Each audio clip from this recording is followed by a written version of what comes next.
saɗi ko tooli kala inde mum e yettore mum asewe nogay e jeenayi lewru sappo e go aɓuru hitande guluje ɗiɗi e nogay e joyi sayon fewndo ɗo ko hoɗɗande jeena ɓeyre nden ka cuɓande sappo e ɗiɗaɓere ka hinƴande ɗum ɗo mi wata wiyatade ko hinƴande jelu ɓay ɗum ɗon kono wira noon no hinƴude haray miɗo faala ɗo miɗo haton jini ɗo e yimɓe temedere e capanɗe jow so naati ɗon temedere e capanɗe jow hajja fatmata zahra ɓe ɗo miɗo hani ɓe yettugol moƴƴa miɗo yiya ɓe ka live ji ɗo ɓe waɗi logo frappe on kono commentaire maɓɓe o majji to ikelan ɗo en tout cas ɓe waɗi logo frappe ka pinkari ndi won ɗon kono miɗo ɗaɓɓitude ɗo yittugol commentaire maɓɓe on kono majji ñaynike mo ɗo noon nane en tout cas ɗo wonɓe wo ka ɓawo konto ɗon hara miɗo weltani on moƴƴa mi yetike on yiwgol ɓe sonnaɓe hino daraningo cippiro yiwgol fof hino daraningo cippiro no welanmi kono wa yiwgol onon ɓe sonnaɓe hiɗon darti e ngo cippiro wamum ala mi yiyata on noon kadi fi on ɗum ñande goo min nino en ɗo est ce que taw hitogol no nanade hajja ousmane ba gobiwel hombo kañum kadi ɗo e wonɓe régulier ɓen ali paykum bonkori hombo kañum kadi nane mi yi kadi goɗɗo goo waɗɗo logo frappe on ɗo ok diallo amadou bitaw voilà ko ɓeɗo e ibra diallo ɗo ko waɗɓe hannde ko ségrégation moni e wadde ko waɗɓe logo frappe on tun hannde moni e yuritade no mi wiɗi no jaka timmino temeɗɗe ɗiɗo déjà wow ok bon lamarana bari mi salmitike on haray hajja kajjatu ba la frappis Djibril hoore dimma diallo Djibril noddi lan ari j'étais en réunion mi waɗi mi nodditoyte kono mi wawali hande bimbi ɗo kadi kam immino koye mi seedo e o appel ɗo mi ƴetta kadi o appel ɗo janggo si Allah jaɓi mi noddete janggo inchallah mi noddete futanke jeyal salamu aleykum mon général mon amiral Tola Ba et toute l'équipe qu'Allah bénisse amin ya rabbal alamin no mi wiri noon oui le son est bon merci beaucoup Adja Ousmane mi yettinoke en ɗo si gorko si jongalle ɗen tawti muradu mo wawi yaade kanko tun o yaada e fayɓe ɓen no gasa o wawa yaadde e fayɓe sina ɗum kanko tun yaata kono si joom ɓeygure nden nene galle ɗen tawti muradu so fokkiti onna on tippinoytamen meɗen mari mottodiral nokkel kaari mi faala yon ɗowtumen jongalle ɗen pooɗano gasa kara o kon ma ɗum ndara no ŋañora nano e ñaamo wiya ɗum ko honto woni e waɗoyde wiya ko nokkel kaari ko kommeddo tan ɗum ƴettoyta ina ko simi yeehi ko leere goto ma minitaji capantaɗi tun o inna awa joni acce mi yami tippino e on ɗon joni so ɓe ari ɓe hewti ɓe yi ambiance o ma ɓe hewti ɗon ɓe inna naate o naata jongalle ɗe yeehi joom ɓeygure nde yeehi fayɓe ɓen ka wowletake donc onon sonnaɓe ɓe muradu ndu tawtuɗon hino hasi ha ka ndu muradu ɗon ndu fow ndu tawtandi ka nder ɓeygure idi si tawi woni menen duyi ɓen tum men tawti ɗum ko goo ɗimmel mum yiltitoɗen fayin ka taarika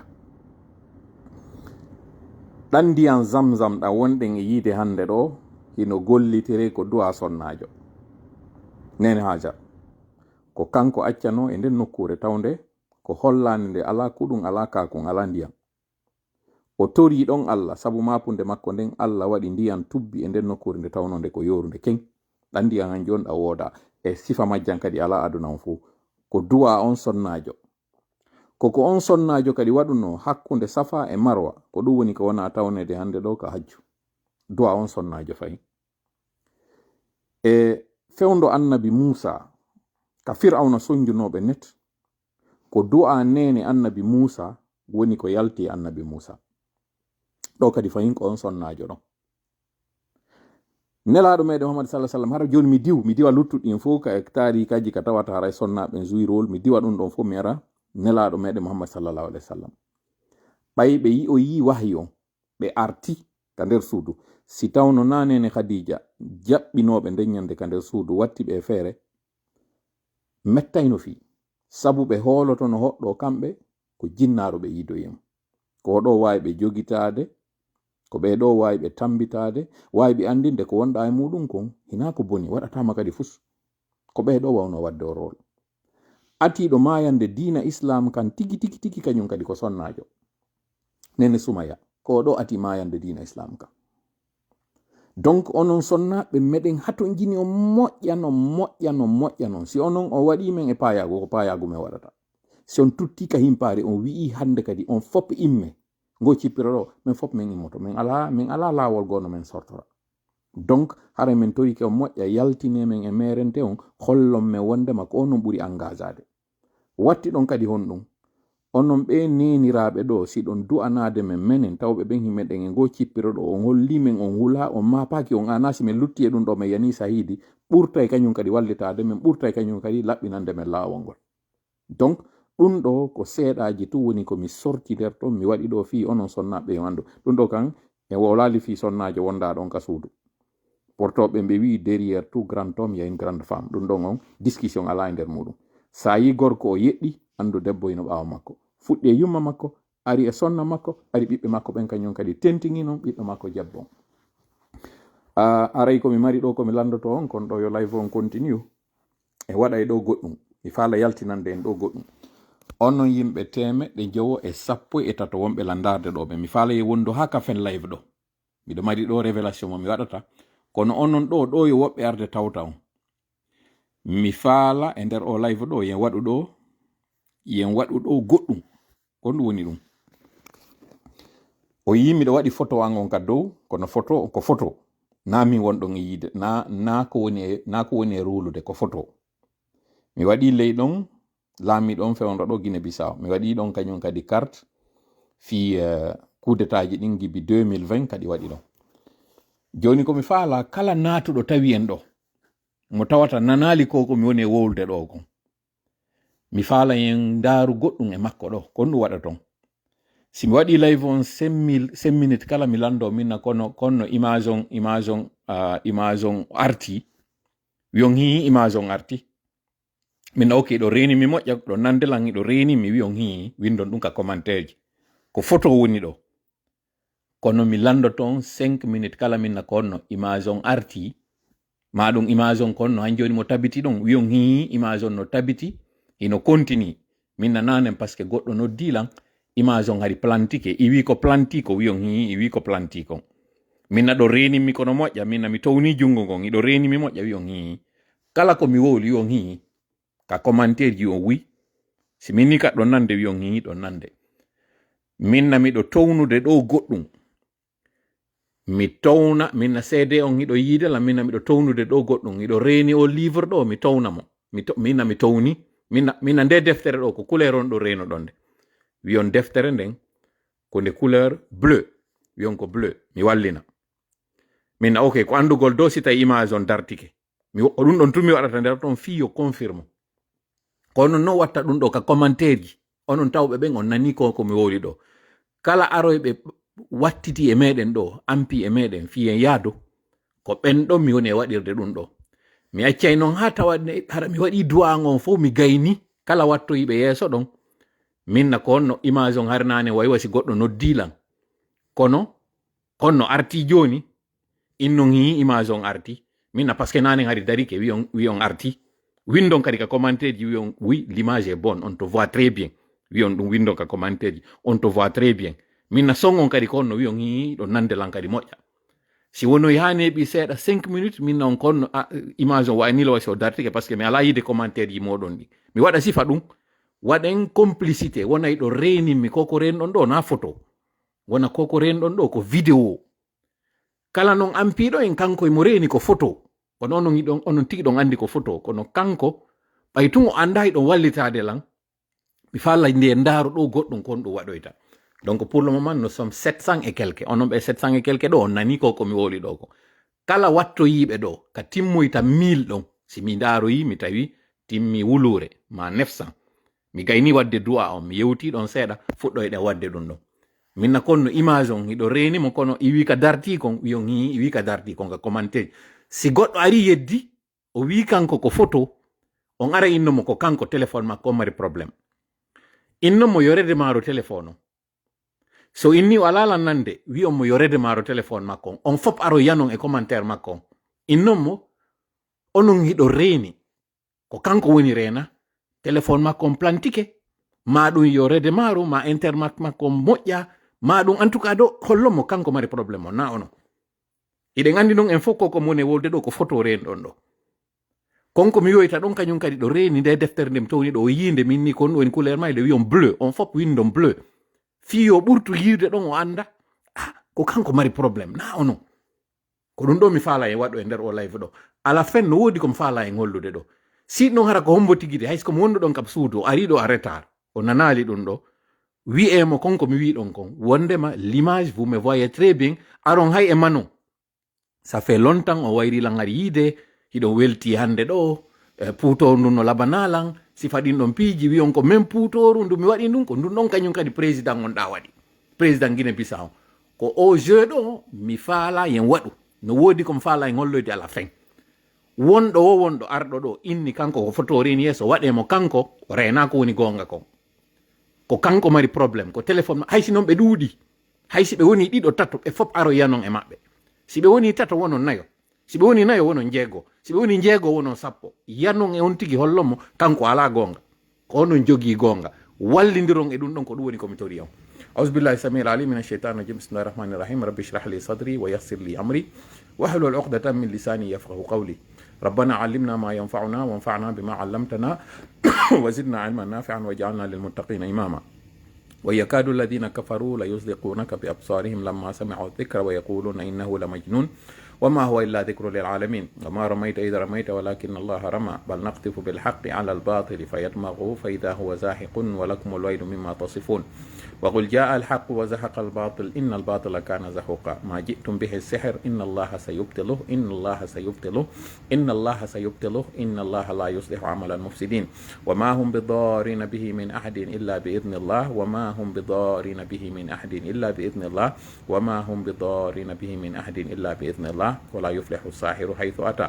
فإن تولوا فقل حسبي الله لا إله إلا هو عليه توكلت وهو رب العرش العظيم إنا كفيناك المستهزئين إنا كفيناك المستهزئين إنا كفيناك المستهزئين والله يعصمك من الناس اللهم صل وسلم وبارك على نبينا محمد وعلى آله وأصحابه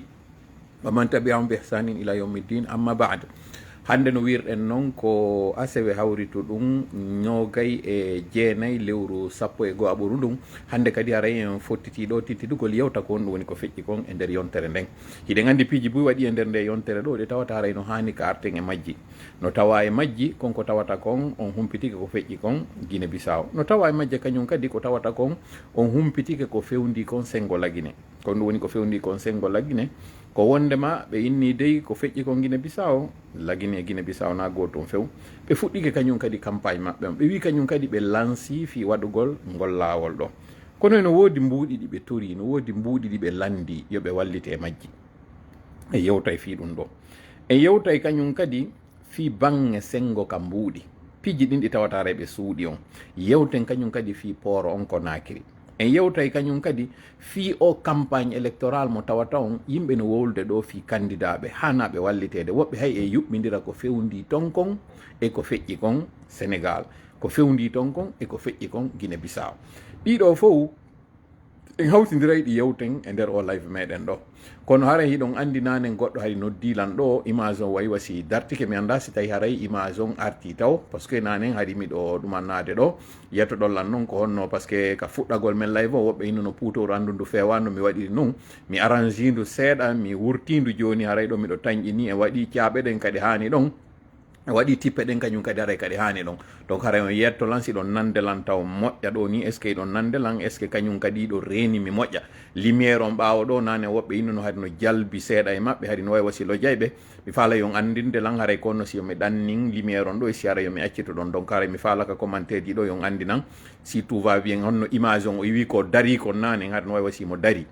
donc si tawi haray wi ko dari ɗon kon iɗo wawi haray continuide ɗo fi en fuɗɗo live meɗen o moƴƴa ndu putoran ɗo ndu dandi e on mo reno ɗon ɓaawo ɗo ko président taw ɗon ko ɗo woni ko waɗi coup d'état on ka feƴƴi ɗo haray noon e yetti Allah fota noon taw ɗon ko kanko woni ko heydi ok jama on inni bon hiɓe renimi ɗo moƴƴa image on arti comme normal donc haray ɗe wawi continuide live meɗen on donc haray no mi wiri noon e yetti Allah fota en jarnimo tawi konko kanko woni ko newnani en heɗintingol nde jonde ɗo nde tawata nden haray en toriki Allah yo waɗan en deƴere ka fondoji meɗen yo wawnan addugol ko tawata miɗo eɓɓi yewtagol en ɗo e hoore no newiri o waɗa deƴere ka hakkilan o waɗa deƴere onon kadi ka ɓernde moɗon mi addira ɗum ɗo no ɓuuri e fewirde onon kadi heɗitoɗon ɗum ɗo no ɓuuri e moƴƴirde si mi hawriti e ɗum ɗo onon kadi on hawriti hara yetten Allah saabu aray kanko woni ko moƴƴi e meɗen wata on mawnin fi an de wata on mabbin fi an si mi arnon faljinede fawñade feggagol ma fayugol haray ande ɗum ɗon ko mi wondi e mum neɗɗon ko noon woni haray o timma ɓay noon haray si seeɗa an on e buyiji muɗin hawtidirama wawa e nafude en kala konko tawata mi oñike e muɗum haray wurtanelan konko tawata haray mi falji e muɗum haray faljitelan kala konko tawata lelli wallidiren e muɗum fi o wawa timmude haray ko ɗum woni ko torodirɗen ɗo iɗen andi noon sina ɗiɗo fof seytane ko bonɗo ko gando ko mawɗo kono ɓay tun ko o bonɗo o wawi arde ɗo faljinanmi o duppinanmi ka yewtugol ma o faljinan onon ka famugol wona yewtere fewunde labande kono faamu bonɗo joni noon ɗum ɗo ko Allah wata en dandude bone oɗo en toriki Allah yo raɗomo ka jonde meɗen ɗo no raɗornomo noon ka lamateri makko o woɗɗinamo e meɗen e ɓeygureji meɗen e ɓerɗe meɗen no woɗɗidiri hakkude funnangue e hirnangue amin ya rabbal alamin haray ɗo en continue de live on ɗo mi faala taw hara heɗintinde on ɗo piwum kun tawata ɗo en continue de taw live o mo tawata hande ɗo kañum kadi révélation ji buyi no woodi ɗi waɗeten haray mi faala en yiltito taw e kun audio on to so kunni ɗo kon ɗum wonno ko feƴƴino alati feƴƴuɗo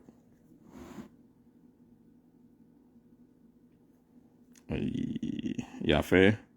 ayi ko ɗum ko min on ko nanen ko image on tawi o plantike ɗo kon ka téléphone ga hari téléphone oɗo noddunoɗon kañum kadi soni ka téléphone ɗo donc songon ala juude moƴƴe hara yafelan ɗo mi redémarra téléphone on mi continue amu ɗo il faut voir bien ok comme woni wiide ɗo no qui te voit pas tola non oɗo il a un problème kono image on kede dartike parce que mi yi goɗɗo e noyna ɗo wondema image on dartike ɗo ara wallitelan de ono wonɓe darde live on ɗo wallitelan moƴƴa goɗɗo inni ɗo y a pas d'image comment ça y a pas d'image min miɗo ɗum ani ara andinelan de par ce que ɗen ɓe wawi attaquede en ɗo live on ɓe bonnamo ara andinela wota taw miɗo yewde ɗo tun kono tawara e goto ala famude goɗɗo inni ɗo l'image no répond pas haray wallite en dey kono image on hino woodi ka o ala andinelan dey ɗo emi continue de o live ɗo mi faala yon faltolan ɗo moƴƴa goɗɗo inni ɗo qui ne voit pas la vidéo wallitelan ɗo dey yeeso newoto yetolan ɗon le son est bon ok non c'est bon ok voilà ɓe ni image on hino moƴƴi en tout cas min on ɗo ɗo no continue miɗo reni nombre yimɓe ɓen ɗo ino ƴawi nous sommes à plus de 5000 personnes yeeso an ɗo ni ko ɗum mi reni ɗo ça monte tellement vite et puis miɗo reni ok joni awa si tawi image on darike cd image on darike mi faala yon ɗumannolan accem dara kon ɗum woni haray takkuwan ɗo o wonɗo wiide on ɗo que non l'image n'est pas bon ok joni haray fi en andu si tawi no yiyade par ce que woɓɓe no innude c'est bon woɓɓe no innude c'est pas bon wonɓe wiide ɓen c'est bon e ɓe wonɓe wiide c'est n'a pas bon joni miɗo ndarude ɗo goɗɗum ko waali takkuwan ɗo mi ndara bon mi ala ɗannide lumiére on kono mi towna ɗum ɗo ko mi towni ɗo kon ɗum ni iɗo reni ɗum ɗo iɗo reni kon ɗum mi towni ɗo ni yetelan taw ko mi towni ɗo kon ɗum renu ɗon ɗo ni par ce que yimɓe ɓen inni tout va bien woɓɓe go inni tout va pas bien yetelan ok le son est bon we can hear you here bro je ne vois pas woɓɓe noni qui ne voit pas aray wallelan ɗon oui le son est bon kono mais est ce que l'image le son est bon mais est ce que l'image est bonne koko mi towni ɗo kon ɗum renu ɗon ɗo ni wonande ɓe wiɓe ɓen kamɓe ɓe renalan a ono renuɓe lamme kon ɗum woni komi towni ɗo kon ɗum woni ko komi towni ɗo kon ɗum ni ɗon yo wowlu taw couleur mon kon ɗum woni komi towni ɗo kon ɗum woni komi towni ɗo kon hino mi addino ɗo ok mi ɗannina ampoule on ɗo mi adda yeeso mon kon ɗum woni ɗo kon ɗum renu ɗon ɗo ni ok voilà goɗɗo inni ɗo déjà bon nouvelle révolution inni livre de couleur bleu effectivement ko ɗum woni komi towni ɗo a o wonɗo wiide ɗo on téléphone makko on doit avoir un problème voilà oɗo ni un livre petit bari ni un livre voilà maintenant livre on non ko couleur on ɗum fi e wallito oɗo parce que o ni kanko l'image n'est pas bonne alors que min miɗo reni ɗo tout fonctionne très bien tout continue ino ɗo mi wi fa jungo ngon je vais vous montrer un peu voilà ok voilà livre bleu voilà ɓeɗo fo ni livre on ino ɗo tawi ils ont même donné donc ok donc aray o wonɗo wiide ɗo c'est soit o ari waɗugol pagay ka live meɗen ɗo ou bien il doit avoir un problème. C'est ça, parce que min miɗo reni tout console très bien fo kañum kadi ni tout est merveilleux. Ok, joni mi farala yon jenti to hay son occupake makko accitemo ɗum il doit avoir un problème soit yo redémarre téléphone makko ma o yaltanen ka nde live ɗo mais moi en tout cas jama on woli ɗo ɓami wata towde o livre ɗo mi holla onmo ɗo tawa voilà goɗɗo ini ɗo blue book donc ɓeɗo fo wata arde ɓe inna kamɓe ɓe reni ɗum ɗo goɗɗo ara ɗum kañum innayi rena ɗum ça peut pas être possible. Joni jentite haray kon ɗum wonno ko yewtunoɗen dimanche feƴƴuɗo.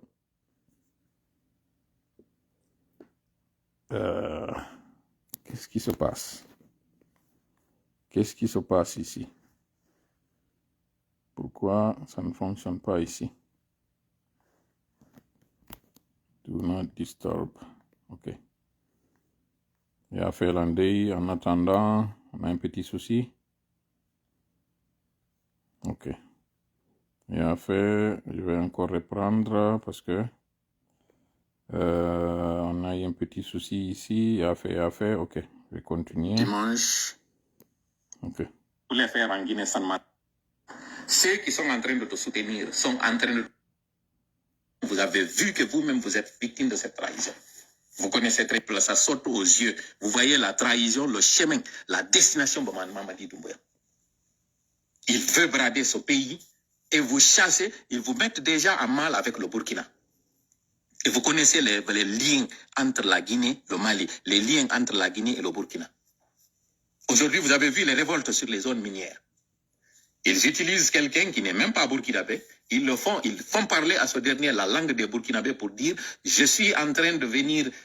détruire les mines guinéennes pour construire mon pays au Burkina ». Tout cela, c'est pour vous mettre à mal, pour qu'on chasse ces burkinabés, qu'on chasse même certains Guinéens. Et là, ils vont faire venir des gens qui ne sont même pas de l'Afrique de l'Ouest,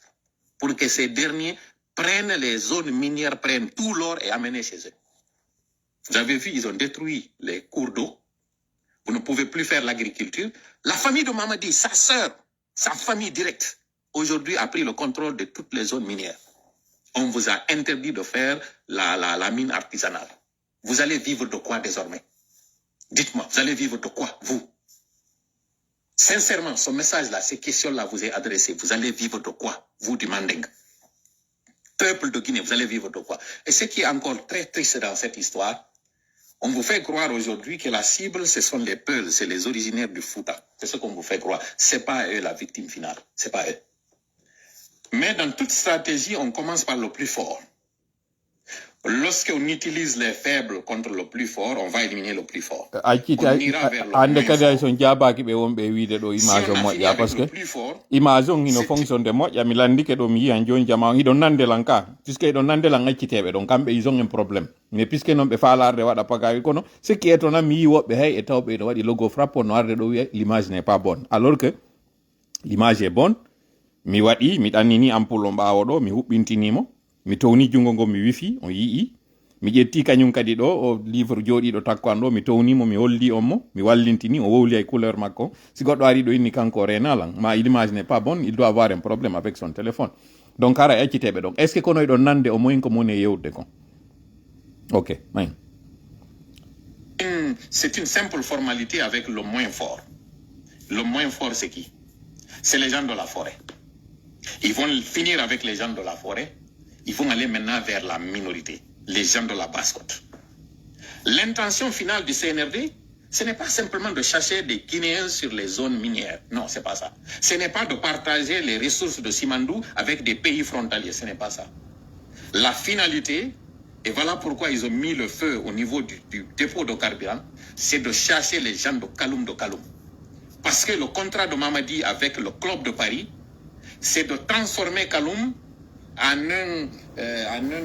lieu touristique où on va chercher tous les bagas, on va chercher tous les sous-sous.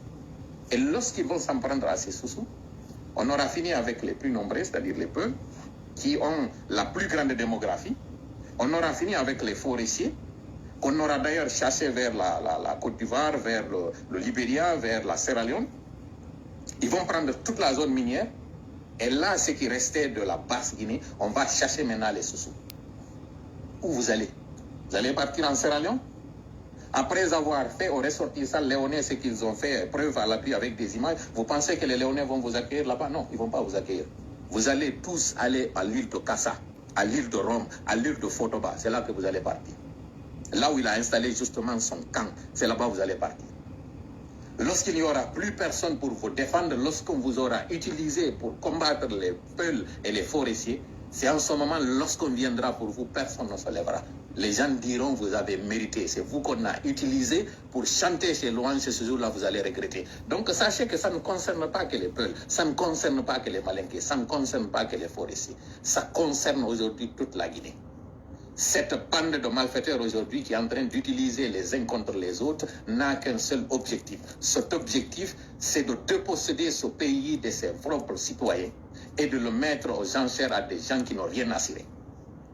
Voilà pourquoi ils ont donné une partie aux Sénégalais, pour que le Sénégal chasse les Guinéens du Sénégal. Voilà pourquoi on a donné une partie aux Ivoiriens, pour que les Ivoiriens compliquent la tâche aux Guinéens.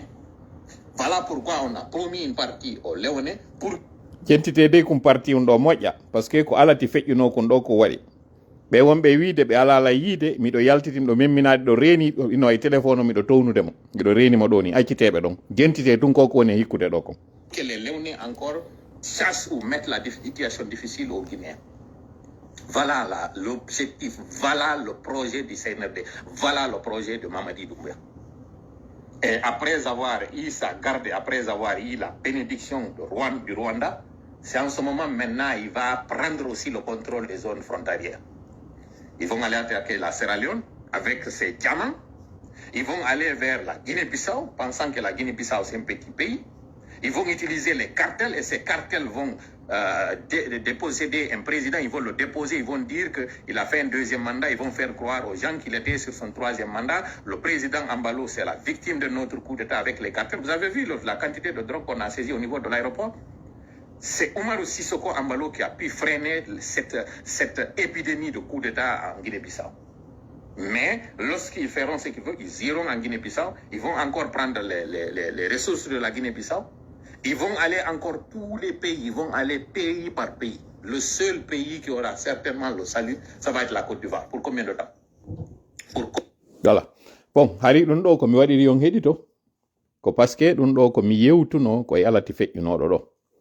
ɓe tawata ɗo hino wiide ɓe renalan yoɓe ñoƴƴu moƴƴa téléphone maɓɓe on écran on haray certainement plantike par ce que goɗɗo noddinola nane saabu ko noddi ɗon kon image on dari kono après ɗum ɗon image on artiti hino continue moƴƴa iɗo reeni kañum kadi mi tawna kañum kadi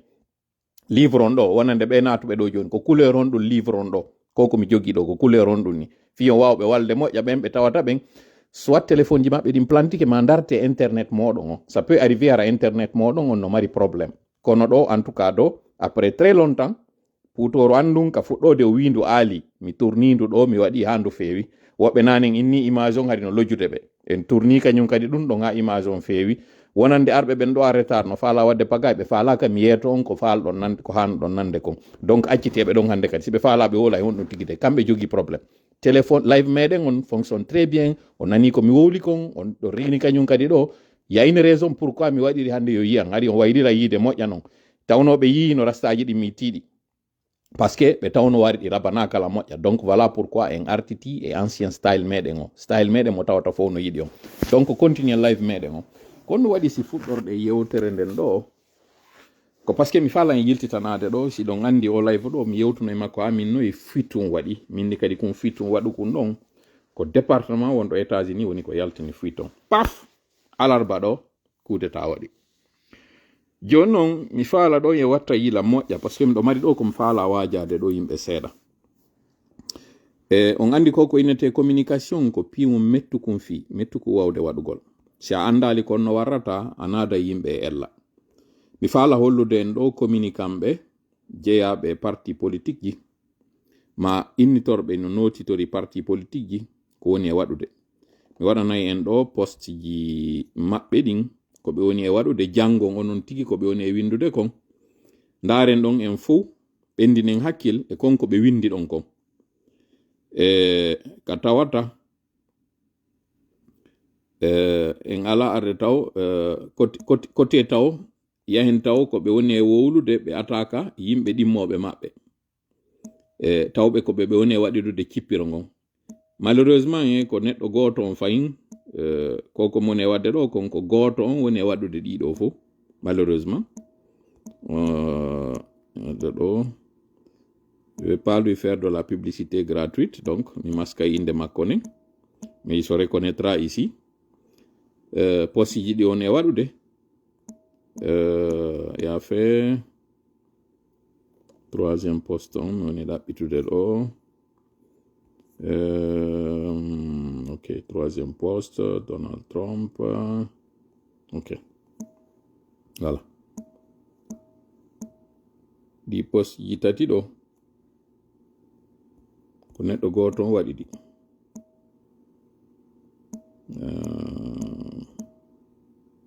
J'ai presque fini. Ok. Un dernier pour la route. Ok. Voilà. Ok. O yiɗi poste ji ɗo tati ko neɗɗo goto on waɗi ɗiɗo. O wi ka dow oui, qui ne sait pas que M. Ambalo avait perdu les législatives et a révisé la cohabitation, et voilà qu'il exclut le PAGC, le PAGC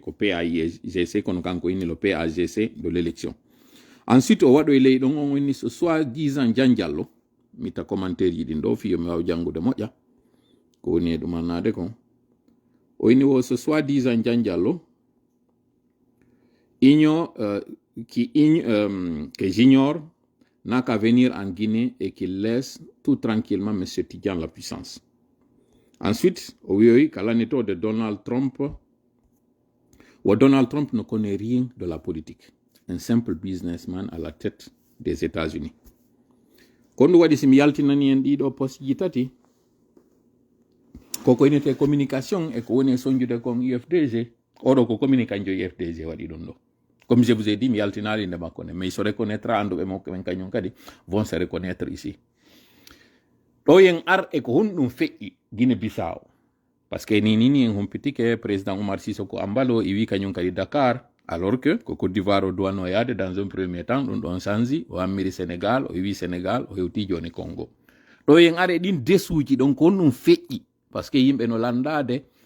est-ce que ko coup d'état, est-ce que ko faux coup d'état? Kon wonata non joni suite makko do yen ar don mi falata o yen aro e odo fewtino non hakkil moƴƴa e odo yimɓe no woodi ɓen tawɓe no way wasi no weltori ko waɗi kon Côte d'Ivoire ɗuma kanko way kon Guinée-Bissau no woodi woɓɓe tawɓe tellement ke tay muusiɓe ɓe yiɗali few ɓe ari ɓe inni ɓe yiɗno yo taw hara c'est pas vrai mi haddanama nde ñande message ji moƴƴa non mi jaabi goɗɗi mi jaabaki ɗi.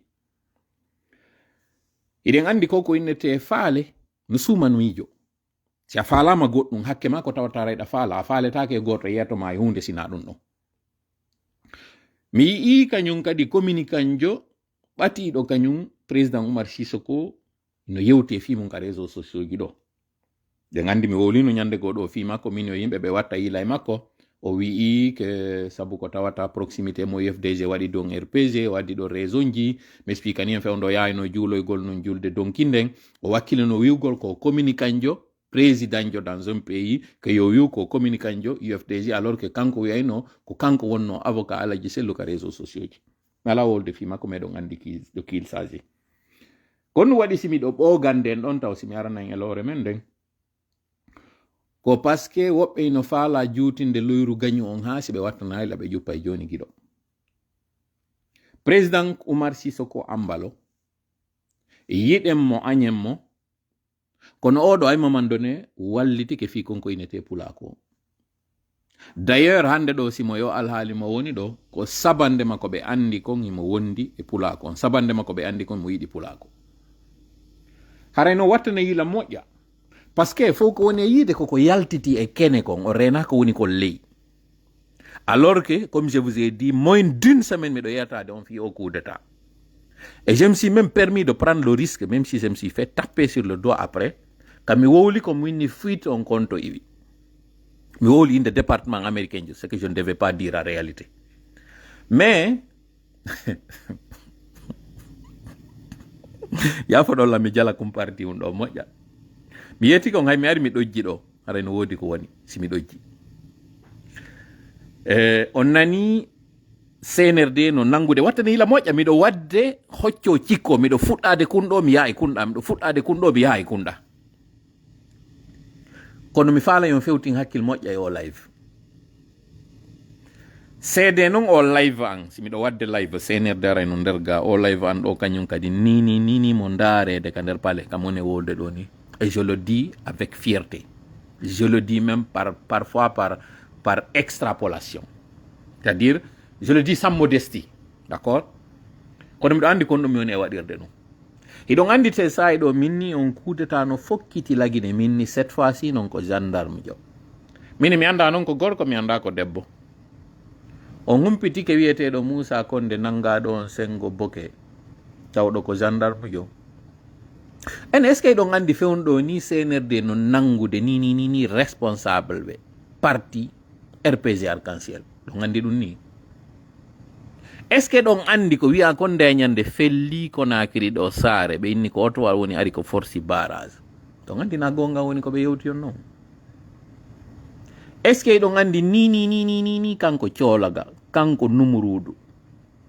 ɗon andi ni ɓe yewtude stratégie fi en kasi o yananama ko honno hélicoptère watamo arande ɓe ƴettamo ka wonɗon ɓe yaltinamo kanko e ɓeygore makko ni ɗon andi ni kam woni wadde o live ɗo ɗum ɗon no yewtede ok ɗum ɗon wawonde o ronka hoolade c'est pas vrai toola hande kadi ari tournugol film ji makko policier ji ɗi hande kadi o ari ndulbugol ngol no wowiri no kono eɗon andi conseil des moines waɗi réunion technique waɗi mo organe moɓe créyi ɗo wo ko pour la sécurité on organe ɗon on nani o moyin ko ɓe yewti kon comme conclusion ka ɓeyni ɗo wondema ɓe yiltitata hande lagine yiltitata ko ɓaawo kanko Mamadi o inni o hande kadi goɗɗo wata yiltitede lagine ɓaawo ɗon andi kon ɗum Mamadi wowliri kan haala ɗon andi kon ɗum kan haala wowlira mi faala on yewtude jama no mi wiiri noon nane mo juutini loyru gagne o ƴoppa e joni giɗo wonɓe yaltude ɓen ɗo inna ko waɗi kon Guinée Bissau ko président Omar Sissoko Ambalo woni ko waɗi fi wallingol ɓerɗe yimɓe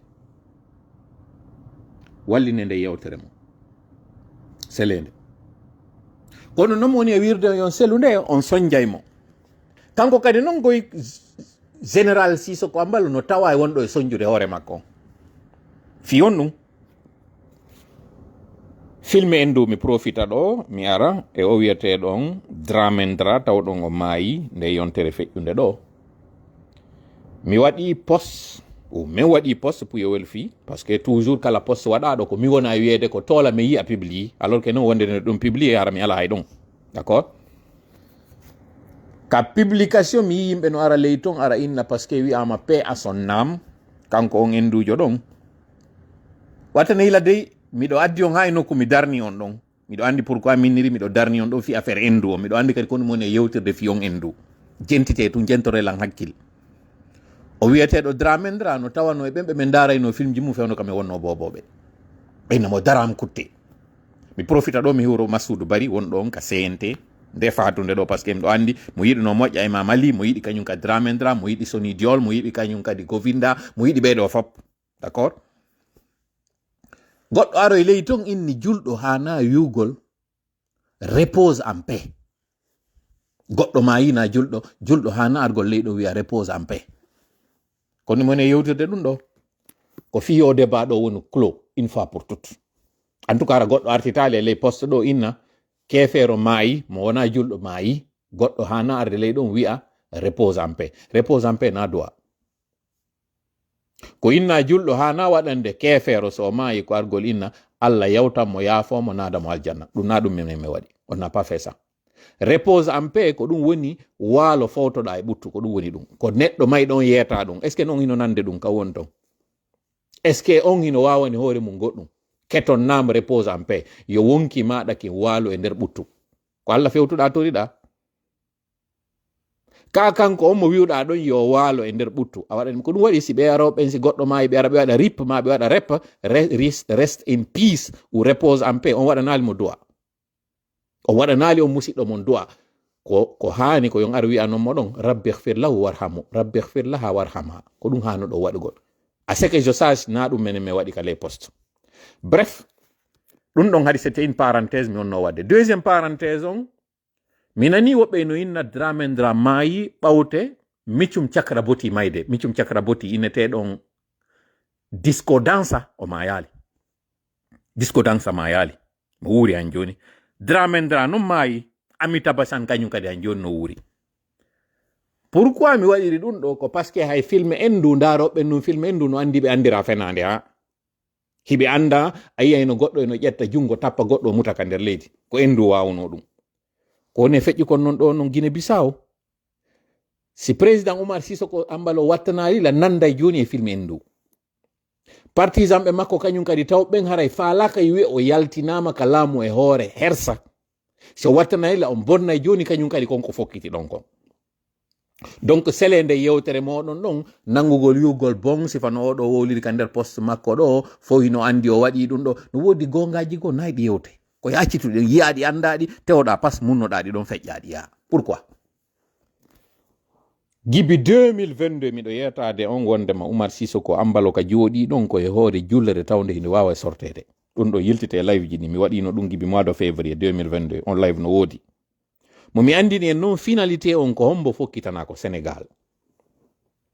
anduɓe lamɓe wowɓe darde lamɓe no andi ɗum ɗo hewtami juutina yewtere nden ɗon mi fuɗɗinoke wolde fi makko gibi neɓi kono ɗum no waɗuno hanno ɓe wawa fi makko gibi 2022 ha tawi ko 2025 ɗo yata jentite moƴƴa no mi wiri on non koko woni ka kene kon wonɗon darude o rena ko woni ley kon koko woni ka ley kon noon mi faala en suutande jentite no moƴƴa sakiton nde yewtere ɗo ɓendi noon kadi hakkille mayre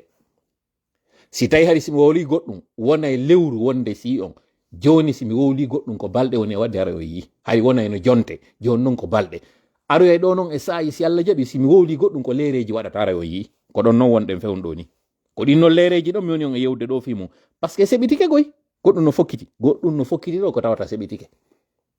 ko ɗum noon woni ɗum Oumar Sissoko haɗi itte 2022 ko par ce que wiyeteɗo Macky Sall haɗi no Sénégal donc ɓe wawatano yaade ɓe continue ha ton ko ɓe fokkitini ɗon kon goo hande ɗo noon situation waɗi Macky Sall ala Sénégal laamiɓe ɓen Sénégal ko tawɗo hino tawa e ɓen projet fi ko fokkiti ɗon kon e tawɗo on kañum waɗama ɗon noon fi sakka ko jentite no moƴƴa pulanno mo woni ngal e yewtirde on ɗo par ce que mi natta e détail ji ɗin ɓay noon ɗon mari hakkille on waway faamude ko honɗum mi faala on hollude ɗo ɓendine noon hakkille moƴƴa nomo wiri noon yewtere yewtetende e jama no seedi e nde yewtetende ka tawatana jama ko wowleten kon hakkundeji meɗen si mi ari mi jooɗi kaka gangunal ɗo koye mi ɓaƴƴinan on mi sabbo onon yon faamu ko feƴƴi kon Sénégal fiyo Macky Sall diru ko yewtere nde tawatana hande mi yewtata nde ɗo kono mi yewti noon antan to waɗanoɗo on gibi tawno ɓeɗo ɗiɗo hino ka nder kaso wonɓe ɓen hande ka laamu ɗo kamɓe français ɓen on antanto waɗuɗo ɗon mi ɓaƴƴinani on e saayi fi makko anduɓe ɓen noon fi on antante mi wowlanno mi inni no tawano e mum malien jo arnoɗo tawa on négociation jo o négociation waɗnoɗo on tuma ɗon ɗum ɗon fof ko fi sakkagol kon ko fokkituno ɗon on négociation ɗo yehi ha tawi hande kadi intérêt ji français ji ɗin fiyo ɗi wawi hiwede ko ma kanko président Macky Sall bien que mo wawno num présentade o yaha 3e mandat ko tawata rayno o bonni no jikke ɗen o wakkili dirgol o diri konko o diri ɗon kon noon o wawali dartinde ko fokkiti kongoy wawali dartude kono o diri mi arta noon e contexte mo mon noon expliquande nane on 2022 haɗi wiyeteno ɗo Macky Sall hino kalamo 2025 ɗo Macky Sall ala kalamo ko feccere Macky Sall woni kalamo fame ko moni e wolde ko 2022 a 2024 ɗo hari CEDEAO on hino addi wonnoɓe e sécuriser mo kanko Oumar Sissoko Ambalo tawnoɓen ko CEDEAO on addi ɓe ɓeɗo hari ko nigérian ɓe ko ganayen ɓe en tout cas do ko tawoɓe hina bisa gueɓe ɓeɗo kadi harno takko makko 2025 ɗo kañum Oumar Sissoko Ambalo pour x raison pour la raison que je ne sais pas kanko e ɓeɗo hari ɓe haɓidino o gerino ha ɓeɗo diri takko makko. Deuxième changement de situation. Troisièmement, Umaru Sisoko arnoɗo on 2019 waɗi élection mo tawa tan ko ka premier mandat makko o woni 2020 ka fuɗɗoto 2020 o woni président. Oɗo hari mo marno on tuma soutien base makko on hari no woni très solide, hari yimɓe ɓe no yiɗi mo, hari mo marno popularité. Kono kam musidɓe meɗen go o yaltintinno e kene fi wallugol ndi leydi ɗo no ɗi démarrira, ɓe ari ɓe relance activité on, par ce que kanko kon ɗum wonno objectif makko.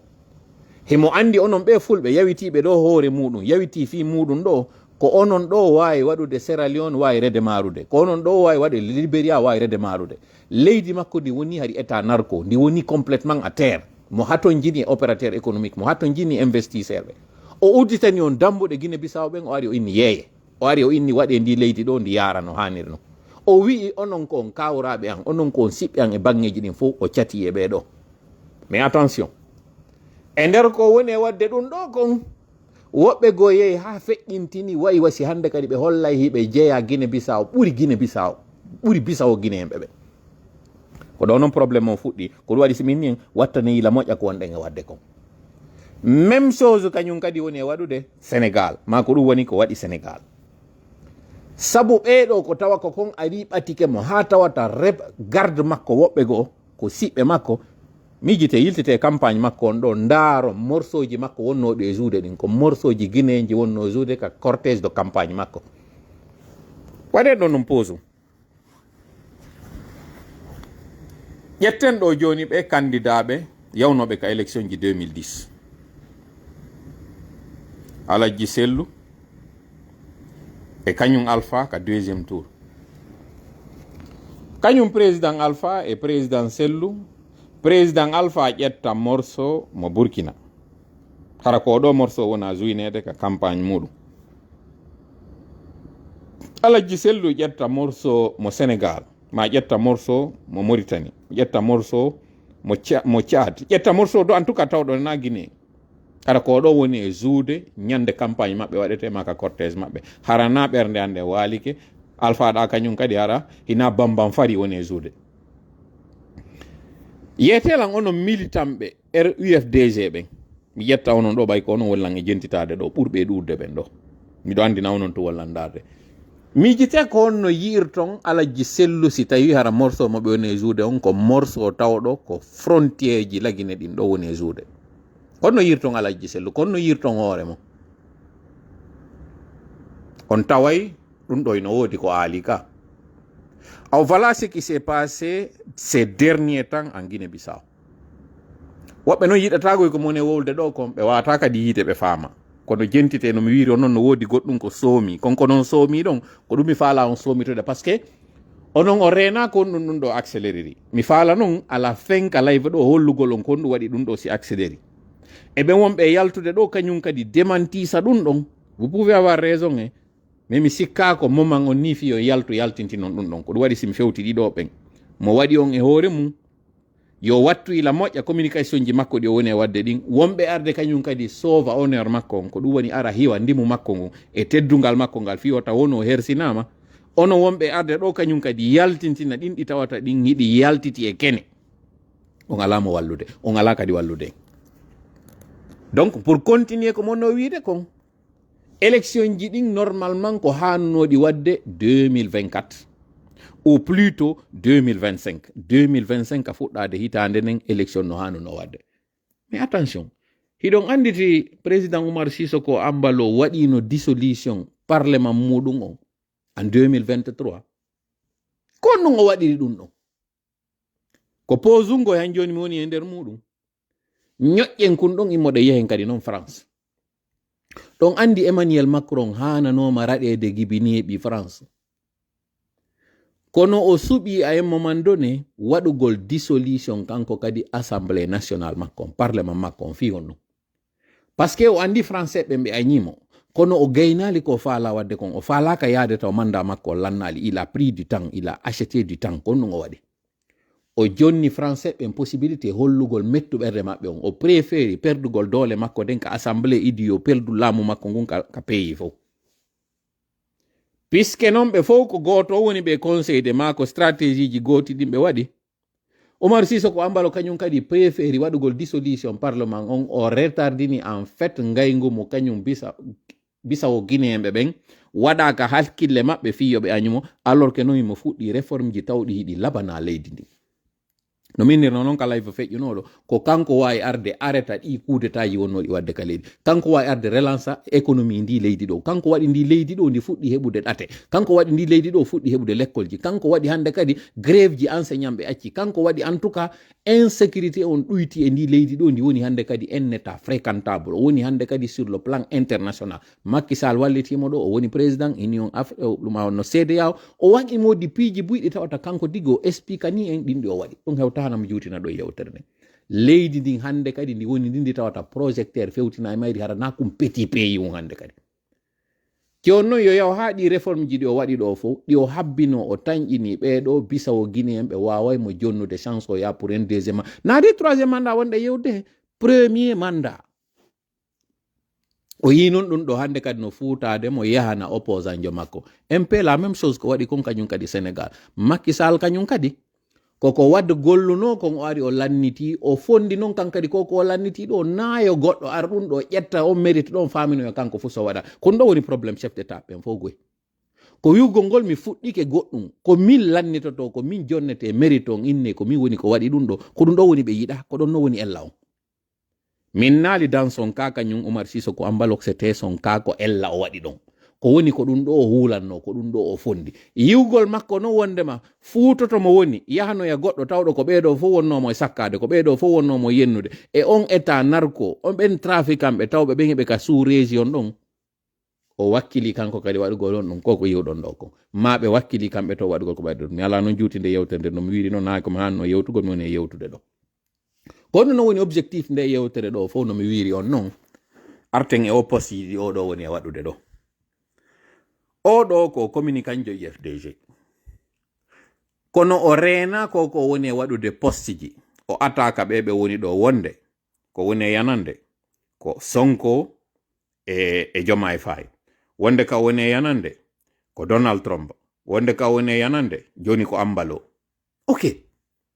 c'est vrai nde yewtere oɗo nde watake dambidede UFDG parce que na indi FDG woni e yewde. Kono imagine par exemple sénégalais jo e yawi aka page oɗo wonde may mo ataki ma mo wowlude ko woni e feƴƴude kon ka programme ji kamɓe sénégalais ɓen. Ora par exemple o ataka wana Sonko ma o ataka Diomaye Faye o ina oɗo ko woni e wadde kon no moƴƴi oɗo ko woni e wadde kon moƴƴa. Oɗo par curiosité inna yo yehi ka image ji oɗo ndara publication ji o yiya publication ji makko ɗin fof ko pour et en faveur de l'UFDG. Oɗo directement o inna e oɗo ko ɗum ɗo woni idéologie wonɓe ɓen ka UFDG. C'est extrêmement important yonti wattu ila ɗo ɗum ɗo yewta woni tun taw fi ko woni e waɗude attaque ji terlen ko wonno feƴƴude kon Sénégal. Are non joni fi Embalo, are non joni fi ko woni e feƴƴude kon ɗo Guinée Bissau. C'est vrai no mi wiri on no mi explique ni no en nane wondema Bissau Guinéenɓe ɓen fuɗɗinoke mo añude kanko Oumar Sissoko Embalo parce que ko ɗum ɗo woni e lowede hakkille maɓɓe ko ɗum ɗo wona e waɗede ko campagne uji wona waɗede jabolisugol ɓeɗo jabolisa ɓe fulɓe ɗo ƴetta dambida ɓe ɗo kala ko woni fino ɓeɗo raɗire joni noon an taw ɗon hiɗa tawa e ɓe huulaɓe ɗo ara wallitoɗa yimɓe ɓen noon e hoore oɗo. Est ce que ɗon andi Oumar Sissoko Embalo ko wayriti yaade ɗo Libéria o nodduno mi wowlata ɗo inde muɗum yo on noddu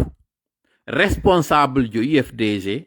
sengo Libéria ɗon fiyoɓe immoɓe jaɓɓomo yiltete vidéo makko ko jaɓɓano kon ka warno Libéria kanko Oumar Sissoko Embalo yi on ka image ji ton ɓahera ɗon andi ko homɓe woni Guinéen ɓe ɗon andi ko homɓe woni ndaron si ko Guinée ko Bissau Guinéen ɓe yaltuno jaɓɓimo Libéria ɗon e si ko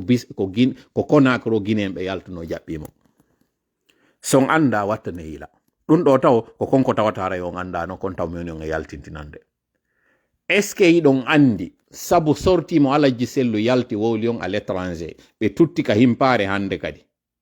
hiɗon andi sabu on sorti ɗon ɓen wonɓe sakkade Alaji Sellu lagine wonɓe wadde ko woni wadde ɗo kon ɓe miijiti ɓe ndaari ka sous région ɗon fof ɓe inni sino woodi nden nokkure nde kañum Alaji Sellu wawa arde hande ɗo jooɗo bakitoro ɗon ma heɓira ɗon ballal fi algol déstabilisé ɓe ndaari ɓe tawi ko Guinée Bissau aɗon andi ɗum ɗon. Est ce que ɗon andi accélérugol ko mi yeeti on ɗo ko fuit waɗi fiyo ɗum ɗo anticipe o waɗa ɗum ɗo yo kañum on tigi immo arde waɗa ɗum ɗo iɗon andi ɗum ɗo fof no waawiri waɗirde ko pasque ko fi sakkagol toujours alaji sello ɗum ɗo waɗiri haɗi on yi on est ce que haɗi on yi lo phase la haɗi on yi on côté ɗon donc watta no ila yewte o ɗo yo wattu ila goɗɗo wata ñaamo haara wowla haara añe Umaru Sisoko ambalo kono Umaru Sisoko ambalo éthique fiyo taw démocratie wawayno ñiiɓude lagine o proposi à plusieurs égards ɗi tawata mi yiltotako ɗo e muɗum si on anda noon lande responsable ɓe moɗon ɓe landoɗo wonɓe hoore moɗon ɓe o waɗira ɗum ɗo fi déstabilisugol fi bonnalngol hay goto o waɗira ɗum ɗo contre hay goto o waɗir ɗum ɗo en faveur woɓɓe goo ɓe tawata ɓen himo yiɗuno kamɓe kadi yoɓe hissu kono on accali makki on accali ambalo finalement onon ko mbo marɗo mo wawaton accude ɗum ɗo fof ko pasque o yimo mo yehi ka investiture o liggi ɗum ɗo fof ko pasque goɗɗo wiwɗo no ɓatimo o yi hande ɗo yehi affiche de ke CNRD ko ɗum siminni on nane en son juutini loyru gañ on joppa joni guiɗo Omar Sisoko sele mo few na kanko hanono moƴƴinangol en probléme on ɗo laggino c'est pas lui c'est pas sa responsabilité et il était en train d'agir en tant que chef d'état en faveur on ɗum en faveur de Guinée-Bissau na la Guinée o inanoyo yaw o défenda déjà il a fait assez o wallitike moƴƴa guinéenɓe ɓen aw ko gibiɗo on nabi yeeso yiyoy ton o yii ɗi image ji ɗi men holli on ɗo ka tawata on mi itta ɗo joni ɗiɗo fiyo waw yiide mi yaltita kañum kadi yeeso moɗon ɗo pour une nouvelle fois mi ittana en fiyo waw yiide ok ɗo kañum kadi je la lever un instant ok aɗo kañum kadi voilà ok mi ittiɗo goɗɗo mi anano ittugol je vais le ramener habbe joguiteɗon dey o taw ɗumanno miɗo waddi je fais un peu de ménage ok voilà ko ɗo mi watta ok un instant oui ok aɗo image je vais le replacer ici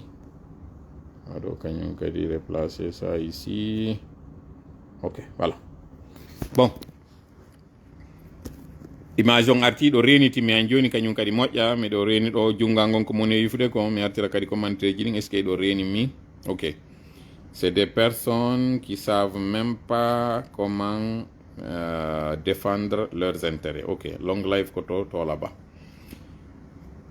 o wonɗo ɗo fewdo ɗo ni ka intérim hari hina julɗo hari ko joguinoɗo dinago Umar Sisoko ambalo silmini oɗo kono mi yi hande ɗo yimɓe no yaltude ataka mo yi toujours ennemi jonko wonɗo takko ma o yiɗo ko waɗi hay puutoru ene ndu puutoru no tawa e ɓen ɓe Guinée-Bissau kufunaji maɓɓe no tawa e ɗin cosaneji maɓɓe no tawa e ɗin ɓornateriji maɓɓe politique ko jinna Umar Sisoko ambalo ko France waɗuno proposition fiyo immo taw o ardira Côte d'Ivoire o wona ɗon kono andugol makko so yeehi Côte d'Ivoire han joni aray o daɗali taw o préféri hammirgol Sénégal mais c'était pas la bonne idée pourquoi on nani ɗo président Sonko ko yalti ko yewti fi ko waɗi kon la Guinée-Bissau mais curieusement kanko président Sonko o wowlali fi kon ko tawata kon hina waɗude la Guinée o wowlali fi ɗum ɗon o wiyali par exemple fewndo arno visite makko on la Guinée o wiyali que woyi ko o innanoy mo ari pour une question d'affaire o arno ko visite de travail o arno kono modi hay ko visite économique o innano tourné makko on ko tourné économique kono ɓay journaliste ɓe landike mo yo yewtu fi ko woni e wadde kon wanno e Habib Marwane journaliste ɓe ɓen activiste ɓe ɓen o innino yewtata fi ɗum ɗon o inni par ce que procédure diplomatique kon kono e ɓeynata ɗo relation diplomatique kon ino interdise mo yewtugol fi ɗum ɗon ɗo noon koko feƴƴi dans un autre pays bien que on pays ɗon ko pays tawɗo ino fewtimo directement kono ɗo o wawi yiwde o anda koko waɗi ɗo kon c'est une combine o yewti kadi fi muɗum ɗum ɗo wawali attirude attention moɗon seeɗa no mi wiri noon fewtini hakkil moƴƴa e o live momi woni on e waɗande ɗo mi yeetinoke on onon musidɓe on famali an joni hande ɗo na wonɓe lagine ɓen hanuɗe mapade fi muɗum na ɓen wonɓe lagine ɓen ɓe natino ka nder wurere ɓe sagginama on balo waɗama hande kadi ɓe sa'ede nder ton ɓe famal non kamɓe hande ɗo ko mapininmi ko an o wonɗo Sénégal ɗo sikkuɗon addaɗi ko an wonɗon Côte d'Ivoire ɗo sikkuɗon addaɗi ko an wonɗon Sarlon ɗo sikkuɗon addaɗi ko an wonɗon Guinée Bissau ɗo sikkuɗon addaɗi ko an wonɗo Libéria hande ɗo sikkuɗa addaɗi ko ɓeɗo mapininmi an wonɗo France on an wonɗo États-Unis an wonɗo Canada kala ka wonɗa e jananirdi sikkuɗa wondema ça n'arrive qu'aux autres ko ammi mi faala fewtude ɗo mi andinama ɗum ɗo fop ala ka waɗirede mere ɗum ɗo fof ko an woni ko suta kono non sutiraɗa ko mawba mban e ñire nden mawba hirsiraka ɓay tewino manke ka buseri mawba hirsiraka paske ɓa mawba ino naati ñaami ngesa goɗɗo mawba mban ko warira ko ɓay himba mari nde ñire tawde ko nde ɗo moƴƴinirte ko yimɓe tawata ino ha ton jini o pullo ɗo a jokkiraka paske ko a pullo tum na ɗum ko jokkiraɗa hande ka sous région ko wonduɗa e muɗum ko ndi jawdi maɗa nde wakkilare maɗa ɗo ko wawɗa wadde kon ka sous région ɗon ka tawata an a anda iɗa jogiiɗa wawi ko ɗum ɗo jokkiraɗa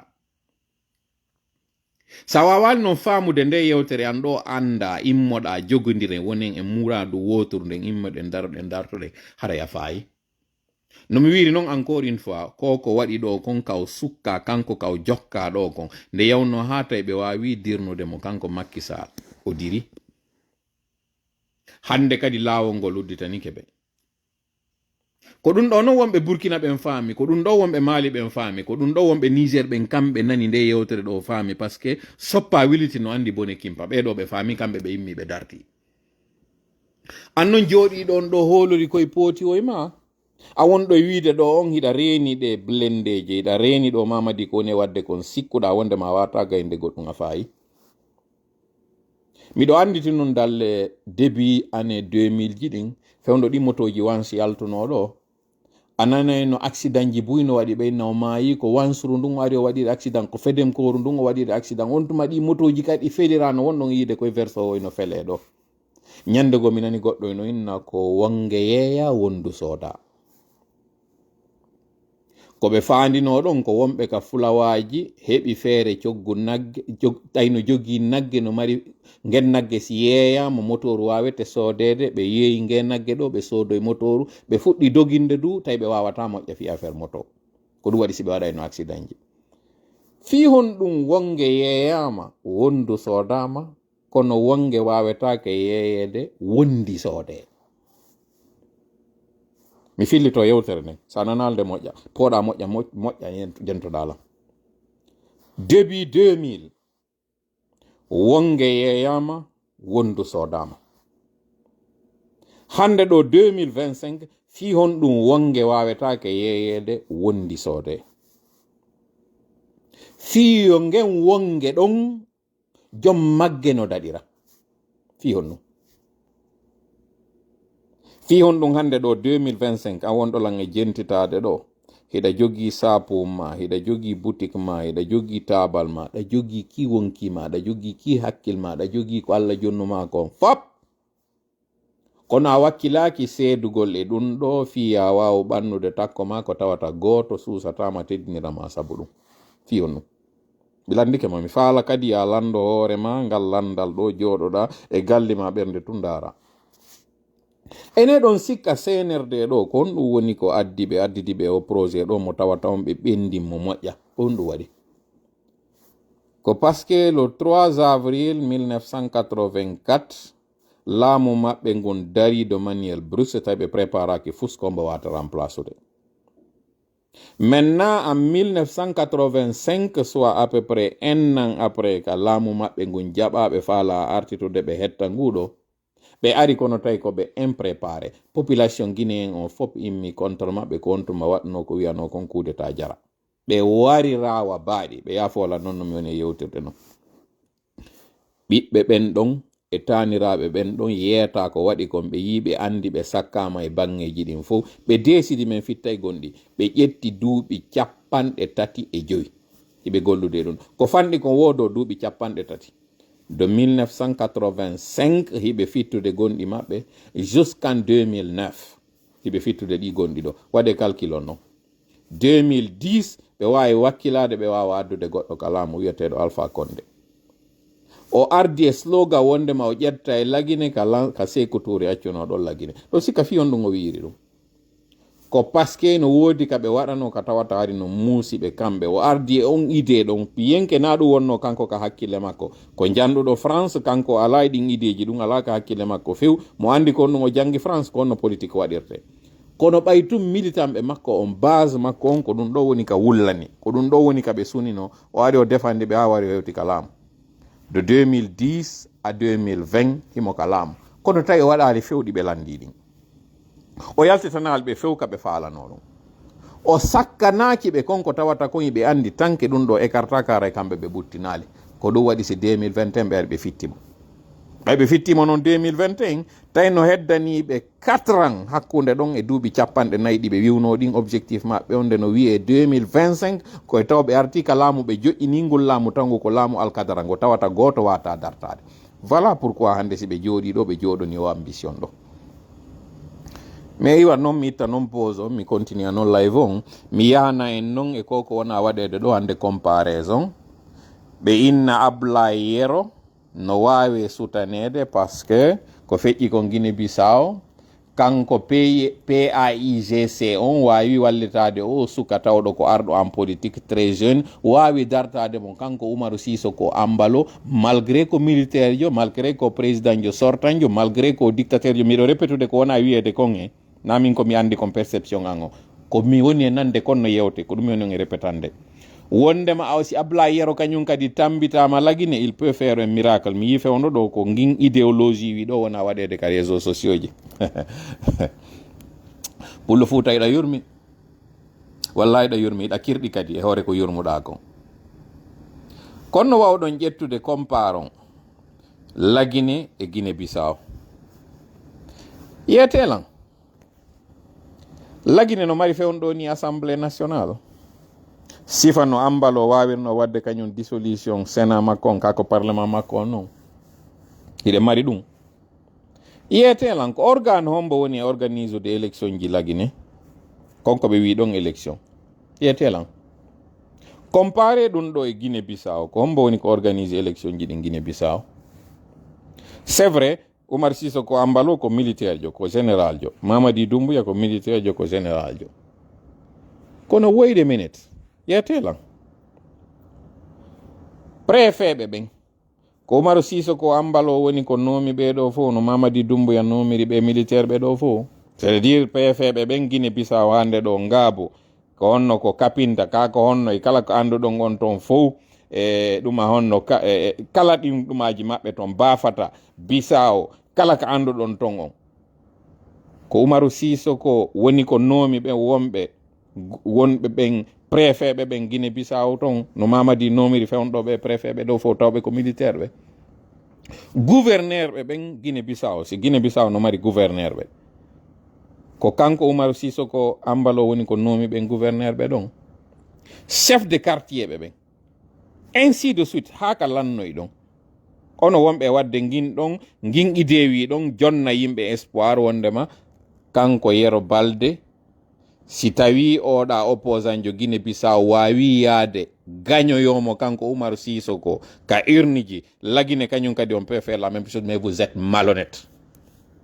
Vous êtes vraiment malhonnête, on wonɓe yaltude wolandu, et vous allez vous reconnaître ici e nder o live ɗo. Vous êtes malhonnête, vous êtes de très mauvaise foi, parce que ko ni toujours induisirɗo yimɓe ɓen erreur famin ɗon. Non mahin tun ka élection ji, so yewti ka élection ji yay batoyenmo nder ɗon. Kombo yiwɗon chef de quartier jo hande ɗo lagine suusuɗo keesuwal yo yaltino e dens bureau de vote wiye ka nder quartier makko ko kaari wonɗo ka opposition gañi Mamadi Doumbouya. Kombo yiwɗon hande ɗo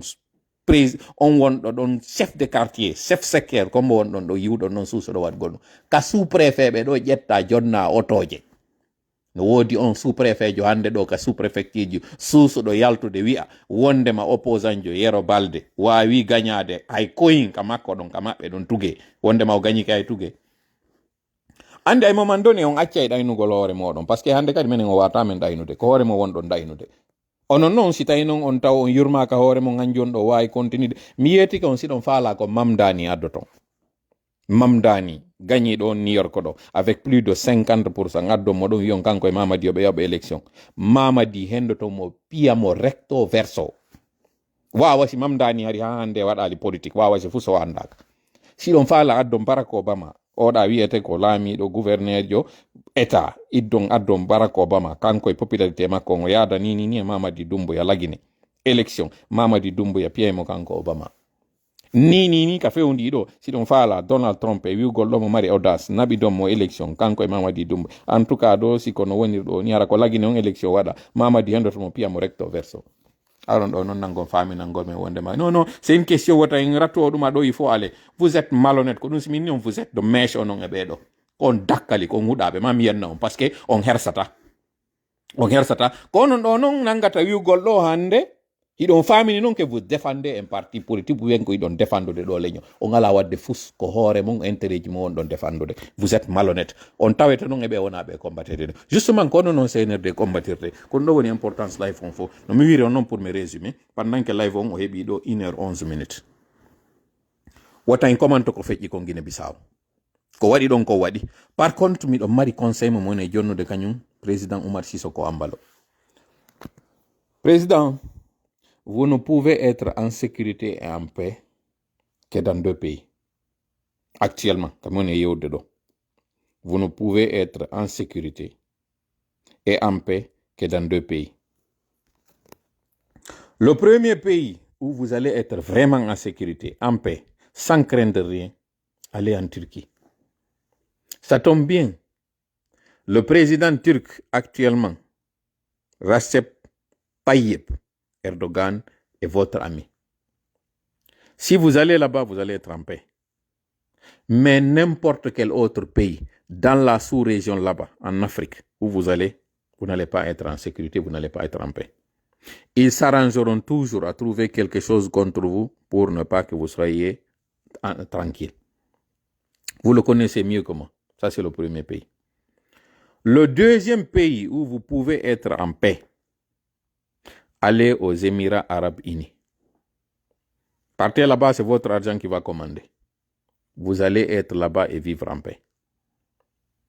À part ces deux pays, même si vous venez en France ou à Lisbonne, en Portugal, vous n'allez pas être en paix. Parce que même celui que vous pensez être votre ami, que vous connaissez très bien, il fait partie de ceux-là qui ont combiné pour que vous soyez en difficulté. Pas pour que vous soyez enlevé, hein, parce que vous avez anticipé ce qui s'est passé.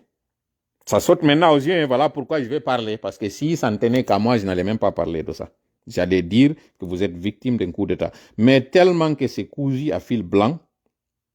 tout le monde voit que vous avez anticipé. C'est de la force. Le président Alpha Condé a dit dans sa petite vidéo que les gens n'ont pas remarqué, il dit qu'un écrivain a dit, je cite, Dieu a donné à l'homme sa langue pour cacher sa pensée. Il dit que lui, c'était son erreur. Il exprimait tout ce qu'il avait dans le cœur. Il ne cachait rien. Voilà pourquoi, quand il a dit « je vais gouverner autrement » et il a dit « je ne vais pas laisser le pays dans les mains de bandits », les gens n'avaient pas compris qu'est-ce qu'il avait voulu dire dans ces deux phrases. Les deux phrases, y compris moi, je n'avais pas apprécié les deux phrases. Gouverner autrement, on a dit qu'ils ont volé le slogan de l'UFDG. Ça, c'était après 2020. Je ne vais pas laisser le pays dans les mains de bandits. On a dit que c'est aux électeurs de choisir qui doit gouverner le pays. C'est pas à lui. Ça, il a commencé à dire ça pendant le changement d'abord de la Constitution. Donc, depuis 2019, il parlait de ça. Mais avec du recul, on a compris qu'en réalité, quand il disait qu'il n'allait pas laisser le pays dans les mains de bandits, il faisait allusion à ceux-là même qui étaient dans son propre camp. Ceux-là qui avaient fait des forfaitures, ceux-là qui avaient été à l'origine de certains détournements, ceux-là qui ont fait des prévarications. Il faisait allusion à ceux-là. Il ne faisait pas allusion au CELO. Voilà pourquoi il n'avait pas fait une constitution qui limitait l'âge pour que CELO ne soit pas du tout candidat. Il ne l'avait pas fait. Et quand CELO a décidé à la dernière minute de se présenter candidat, il ne l'a pas empêché. Ça, c'est la preuve qu'il ne faisait pas allusion à cela. Il faut vraiment que cette partie-là soit rétablie pour l'histoire. Il faudrait que les gens sachent réellement qu'est-ce qui s'est passé. Ensuite, quand il avait dit qu'il allait gouverner autrement, il avait compris que le projet dans lequel ces gens-là, qui sont aujourd'hui en train d'exécuter ce présent plan, que ces gens-là voulaient l'amener dans un terrain que lui, il ne voulait pas. C'est-à-dire combattre une ethnie, combattre une communauté plutôt que de développer un pays. Donc quand il avait dit « je vais gouverner autrement », il voulait faire un gouvernement d'union nationale où d'abord son premier ministre allait être un peu, d'après certaines indiscrétions, c'est ce qu'un certain Kassori avait entendu.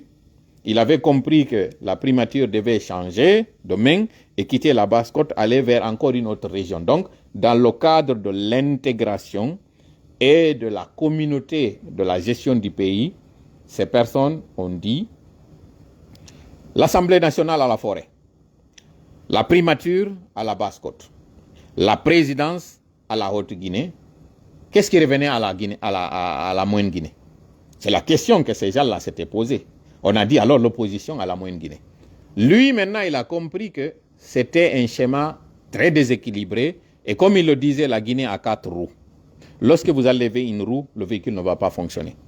Il faut rétablir cette partie de l'histoire. Donc, son slogan de gouverner autrement, c'était de réunir un gouvernement dans lequel des membres de l'opposition et des membres de son parti, d'abord son alliance apaisée arc-en-ciel, devaient cohabiter ensemble. Voilà pourquoi ces extrémistes ont décidé de faire le coup d'État contre lui.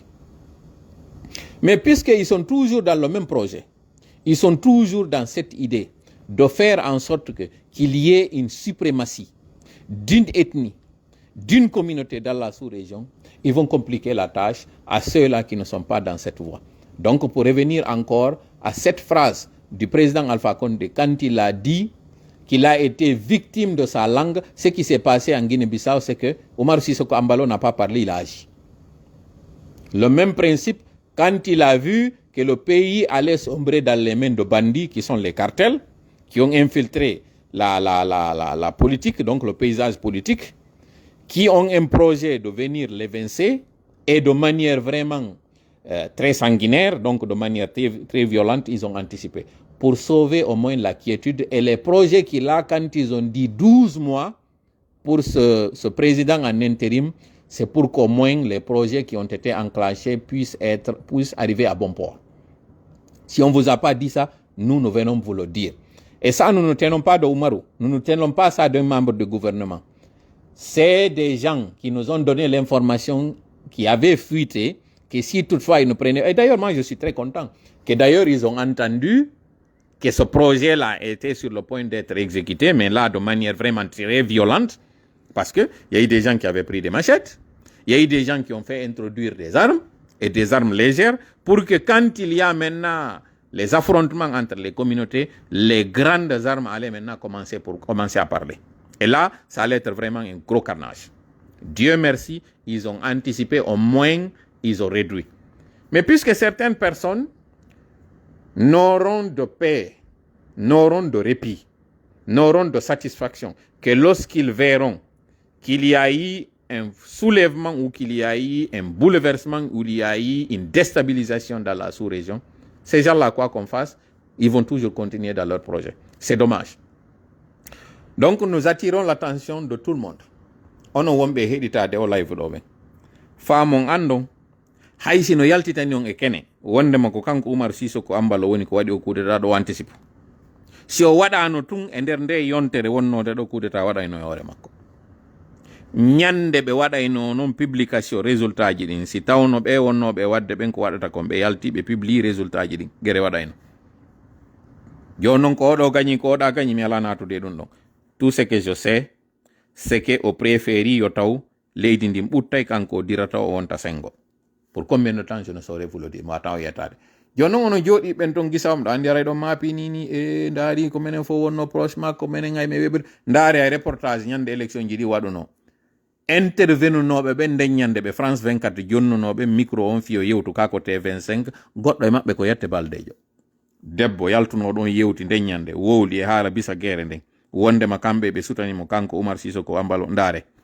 ndaro Umar Sisoko Ambalo fewndo arno ka rencontre des Nations Unies ɗo rencontre ji o waɗno ɗin ko kanko e Guinée Bissau Guinéɓe ɓen ɓurno yidude kanko e Guinée Conakry ɓen ɓurno yidude e dir no woodi piiji ɗi mi faala moƴƴa en faamu si en wallay goɗɗo na yen ar affiche ɗo e makko e wallali mo wonde goɗɗi wonde e yaltintinde ko sifa ɗum ɗo kañum kadi no mi yeytiro no woɓɓe waɗi e hoore makko kanko Macky Sall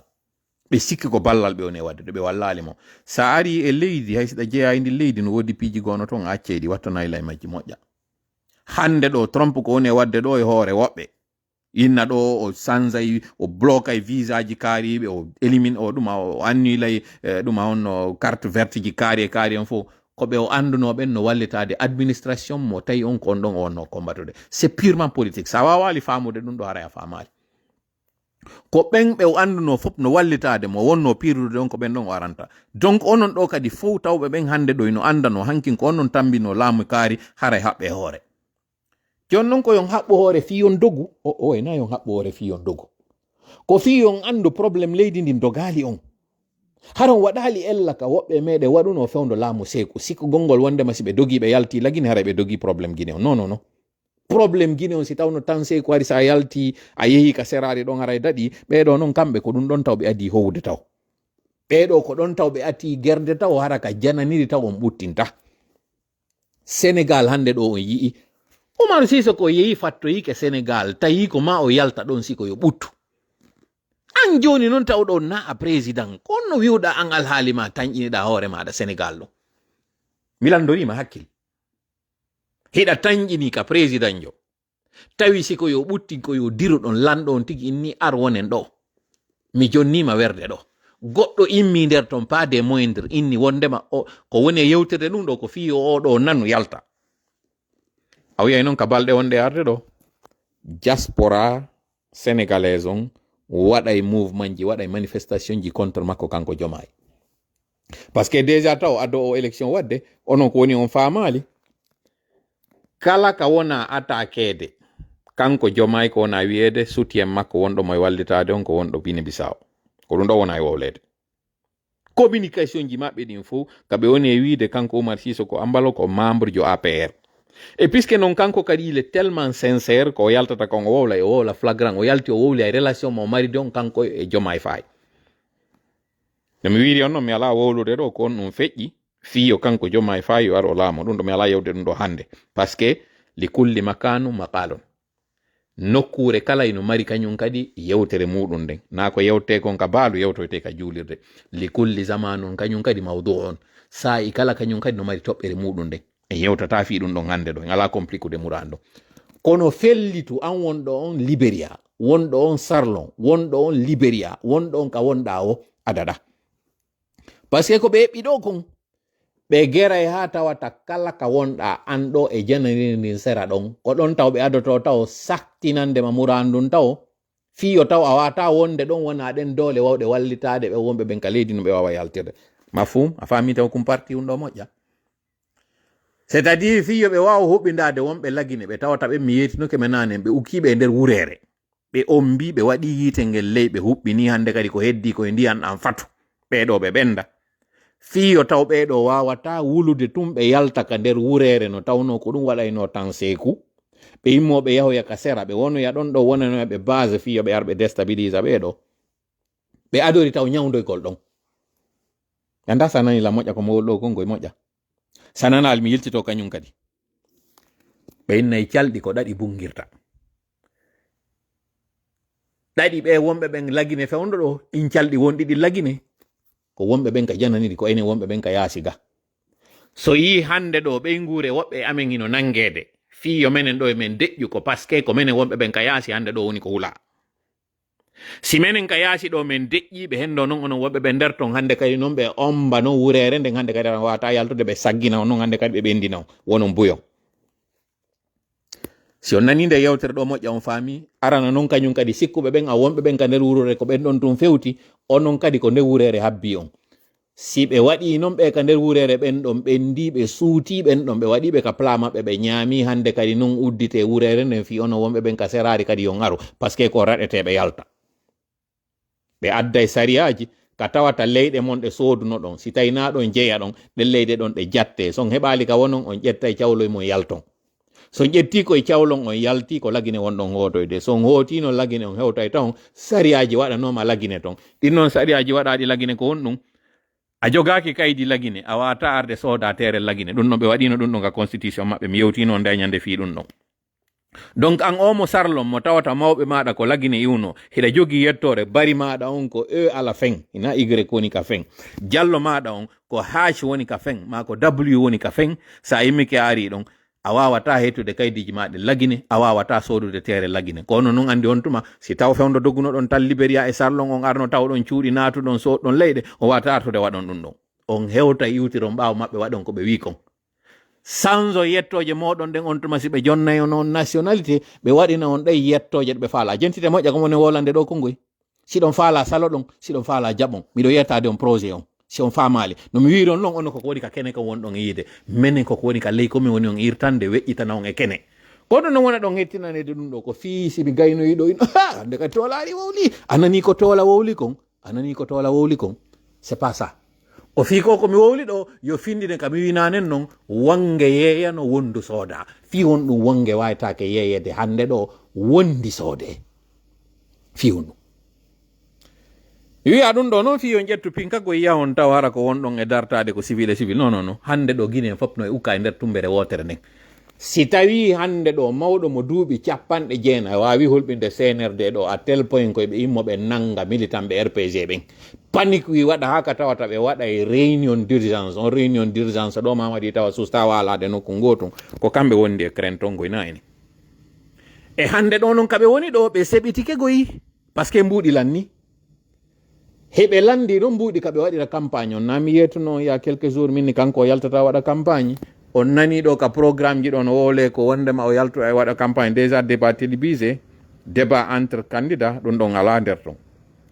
mamadi no huuli yaltugol Conakry mamadi no huuli yawgol affronta jama par ce que mo andi kon ɗum mo habba goy mo andi mo habba Conakry tigi ni hande mo waɗana keeri na hen fo wata yaade onon on famali ɗum mi yalta noon mi yeeto on ɗum ɗo onon on famali ɗum ɗo nde ñande Allah waɗi otowal yo waɗo accident o yii gendarme jo waɗino ka nder otowal nder ton fi hon ɗum on gendarme jo yalteno ene onon ɗon sikka ɓe no jooɗi tranquille lande musidɓe mo wonɓe addude hande marchandise maɓɓe on hande ɗo batoje maɓɓe ɗen konto ɗe woni fewdo ɗo no woodi ni batoje arɗe dari lebbi ɗiɗi wawali natude ka port tippina ɗen batoje yiltitike hande ɗo kade iwruno to mi ala wolde peeji kade iwri ton on marchandise ɓen ɗon hande ɗo ɓe perdi ɗi mbuuɗi ɗon ɓe yoɓay transport on marchandise on kañum kadi o hoota ka fournisseur jon jaɓiramo feccere jonni ta ɓe ndeya feccere ɓen ɗon ɓe perdi onon ɗo nanano yewtere nde min fewtuno nde min on darnayi ndi leydi on jaɓayi hande ɗo no woodi ɓe marchandise mo fokkiti Chine marchandise o yilta par ce que batoje Chine ɗen ɗini ɗe wata naɓude hande ɗo marchandise lagine toon par ce que si ɓe hewti batoje maɓɓe ɗon e retardude même chose Turquie même chose batoje wonɗe iwde Europe lande fewdo ɗo waɗe fewdo ɗo ni demande lando ɗon conteneur ko jeeloyata lagine ɓe yetta toon prix on tawa goɗɗo wata timbude o probléme ɗo fof Guinée en no joguimo eɗon suuɗa ɗum par ce que radio goto wawata on yetade ɗum ɗo hande ɗo lande hay billet d'avion fi immagol ya lagine ɗo lando ɗon fi décembre ɓe wonɓe immade ɗo yahinan waɗoyde feɗɗo fendanni on lagine c'est-à-dire hiɗon ukki e nder fammere on anda ka fewndi ton hiɗo yaltude ɗo wowlon fi fitilité mi yiɗo no yewte ɗo fi concert Jeli Kaba Bintu hiɗo yalta ɗo mabbina ɓeɗo jonna ɓeɗo audience jonna ɓeɗo ɗuma popularité ko ɓeɗo noon woni e immade yaha wontida e laamu ngun wontida e ɗi bandiji wontida e ɗi capaji yiltoɗon noon onon ɗo et des responsables de parti UFDG en particulier kono woni jaɓɓade ɓeɗo fof jonna ɓe audience kono woni jaɓɓade ɓeɗo fof o ƴetti ɓe ƴetti ay woɓɓe moɗon ɓe waɗi on nene ɓe ƴetti woɓɓe moɗon ɓe waɗi on baba ɓe ƴetti woɓɓe moɗon ɓe waɗi on garçon d'honneur ɓe waɗi on fille d'honneur malheureusement ɓe wonɓe ittude ɓeɗo fof yoɓanaɓe biyeji déplacanaɓe ko ɓeɗo kañum kadi CNRD sino wadde mouvement ji muɗum ko ɓeɗo kañum kadi luwantaɓe hôtel ji ko ɓeɗo kañum kadi luwantaɓe salle ji ko ɓeɗo waɗantaɓe déplacement ji ɗin fof hiɗon udditi guite ɗo reeni ɗum ɗo jalidugol e jalowo ɗum fijida e warowo ɗum c'est à dire min simi inni fi moɗon johalilan onon o ɓe fulɓe Fuuta ɗo hara mi fini suma sumito heddi ɗum noon kadi hara ɓen ɓe wonɗon immade ɗon fof yaha mabbinon townon fi muɗum Tidiane la puissance mi fewtama ɗo yafoɗalam ɗo andi no gasa yiwa o live ɗo ma haray no gasa yiɗa ka live ɗo Je comprends qu'on a wadde kon ko général. Je comprends bien page madon ko page information ko culture ko piji din fop da wada piji men be wadata goddo si majji da walla no hettire si tawi goddo wadi sensibilisation a jettay kalam contenu ji amen di wadata a hendo to monta publia. Mais attention Tidjan. Mi échange madon ang e jang. Sur ce point tu n'as vraiment pas raison. Tu n'as pas raison. Bido wono ma noddude non goy mi yewte dum do. Bido wono ma noddude yewten. Parce que da andi da tawa be mi yewdata mum ti l'un des plus poli. Tu es l'un des plus courtois. Tu n'es pas extrémiste. Et d'ailleurs ko dum do wo ma sonjude. C'est-à-dire da fala weltinde fo da fala wonde ami e fo. Gasata. Fo yida tama fo anyida tama. Awawata wadde o page ma da fewndo ka fewndi do page culture. C'est-à-dire si concerne wadde accude waɗoɓe promotion ɓen ɓe waɗa ɗin conseil ji ça te regarde pas fewndo ka fewdiɗa ɗo min naali dey après ma ɓawo ɗo fewndo ɗo wallinen fi ɗum anta noon ɓe wonɓe arde tawama ɗon fof inna ya waɗanɓe ɗin promotion ji ɗin culture ɓe araygoy kadi kamin kammin wawi salade ɗon ɗin ɗon an kadi geru kama wona kukuru te dirta waɗu kama sabere parce que ko andetata go'o tie l'ende rare be tawata ben an tie zen communicant métier communicant dem parti min nami communicant jo parti mi do wadde kala kom falande do goddo artalandi tola mais an hande do si Tidjani yaltiti on va l'IFDG ida andi dum tie membre d'un parti connu kadi tie responsable si hande do an awawi concert wada mo tawata awawai communiquer am bien ou am mal e on concert do mo tawata ben kadi addabe nodda don nagoy o ya honno hina na comment j'appelle ça hina Master X ari don hina kanyun kadi ko ya onno modi na Lama Sidibe ay ko Lama Sidibe hande do Lama Sidibe ayino yimani Mamadi Doumbouya et Momani. C'est-à-dire dans la communication il y a ce qu'on appelle le verbal et le non verbal. Non verbal on hino mari effet buri verbal on. C'est-à-dire hande do ansi da fala ida waje tude do photo ma ara darda tun jakko jeli kaba bintu ma dum azaya ma mo wonda o tiro da tun takko mako photo fusa wolali adari tun takko mako tirda ngal photo wa ngal tawata fusa wolali si ngal don ƴettama ngal yalti ngal mari signification ji buy konko wadda don ko donc no mi wiri non mi do wawno ma noddude mi yewte ko mo ne yaltinirde dum do ko fi polémique on parce que yimbe bus addani la on publication mi yikadi yimbe ari wi no soutenir bay kala soutenir may don do il est dans le faux. Il n'est pas en train de t'aider. Tu n'as pas raison. Sur cette fois-ci, en Djang, tu n'as pas raison. Sur lui. Djang, il dit gonga hore monondo. Parce que, on va wata viude, on défend des idéologies, on défend des causes, on défend des principes. Wa on henda de yimbe arbe no wadde payagu. Na no ema futi. Malgré que yewt no den kon fop ummu dalen. Wonde ma wota o yaw o événement mo pana fon organise no yawno donc c'est dire ko gibile yaka do vous avez ce problème puisque non on wawata wadude men en notage onon tawbe ben on hajaka ko haja don onon ko visibilité on ko dum wallahi son continue on terrain don nous allons vous combattre ko mawlide kenen no mi wiri non ko fiya nanu luttu be kanyum kadi fo nana don parce que enen tudide de wano yewde no andirda no wonde sifadi yellaji wadi de wo yewtude har mi wadali public mais c'est parce que ça perdure jokkike joni woni joni mbodi joni on wowi dum don o wawi concert sino arde vous êtes des communicants pour ces concerts nyande alaji sellu interdisana fi wadugo inscription mabbe on harida yewtude fi o concert mo tawata Habib Fatako no arno non sedduma ne yakko ça c'était une erreur mi wala nanu monto ma fusfi mo mi fanki mi acciti donc parce que j'ai estimé que à communiquer fi mudon c'est passé ce n'était pas du tout vraiment le lieu c'était pas le moment c'était une très grande erreur de communication donc wattu ila et kala kadi wawbe amara ben be wattane yilay dum don be anda nous sommes en période de crise si den période de crise ko communication de crise jogotoden kala ka fijindaro wadata kala ko payago wadata watta yila fe on do ko wonda e partage de kon watta yila fe on do ko wonda adde kon capacement si ko wonda wolde kon n'a pas un impact positif et au lutte mon e wadde do s'il te plaît garde s'il te plaît parce que me faala ka kala ko watta fe on do distraction en hewti e sai mo tawata mi anda non si don andigo ko e hondo wona ni mi do tangini o ganda parce que si don anduno na culture fewndo do hande to yaltinayno dum do fi mudum ko kala hande do wawo immade holla jagguji din si tay non on lili ton on fala dirde dire accide men elito dire fes accio me menen me rarlike hore me mudum si tay non don wuli parce que don wuli be menasi on carré cal donc vous voulez vous retirer do retirer fes dans ce cas faut kadi anda position modon ɓe anda on retirike hande kadi vous n'êtes pas dans la lutte et donc parce que o yi ala yewde on darike on vous comprend vraiment reme weltani on kadi moƴƴa o wakkilike moƴƴano an parcours maɗa o mo daari mo gibi ka fuɗɗode ha ka yewti hande ɗo tu as fait un parcours vraiment très remarquable a waɗi ɗum ɗon o moƴƴa mais hande ka fewndi ɗo ko ma acce waɗugol yimɓe ɓen hande ɗo une vache laitière e ma acce waɗugol o cause ɗo une opportunité ɗum ɗon hande kadi ko ma acca si tawi jam wowlanali on ɗum dans une expression mo waton famde mera mi yewta on ɗo dans une expression hande ɗo ko kala wonɗo immade ɗo fiino ndimugo no CNRD waɗiri ɗo duuɓi 4 fi argol hande ɗo artida e doole hiɗen duwa wadde ɗum ɗo dans 40 jours naade duuɓi na hay lebbi 4 le temps urge ka fewndi ɗen hande ɗo le temps urge donc si onon ɗon mari ɗo temps fewndo ɗo fi sama kala wi menen min ala ɗum voilà si tawi onon hiɗon sikki koye sama kala wona hande ɗo ni on fop non gibi toti ha ŋoñi kala mo me yi hande ɗo no waɗa ɗo communication mo tawata kaari waɗi hunde kaari on nani ka feƴƴino kel kaari on poten accide ɗum ɗon eɗin page waɗoji poten acciteɓe waɗa ɗum ɗon enen tawɓe ɓen en affiche e wi nous sommes dans cette lutte là en jogoto litton wonen kadi no soldat wonirta ɗon illa ko wona ɗum nomi wiiri on non vous n'êtes pas obligé dire fes accido men o lutte nani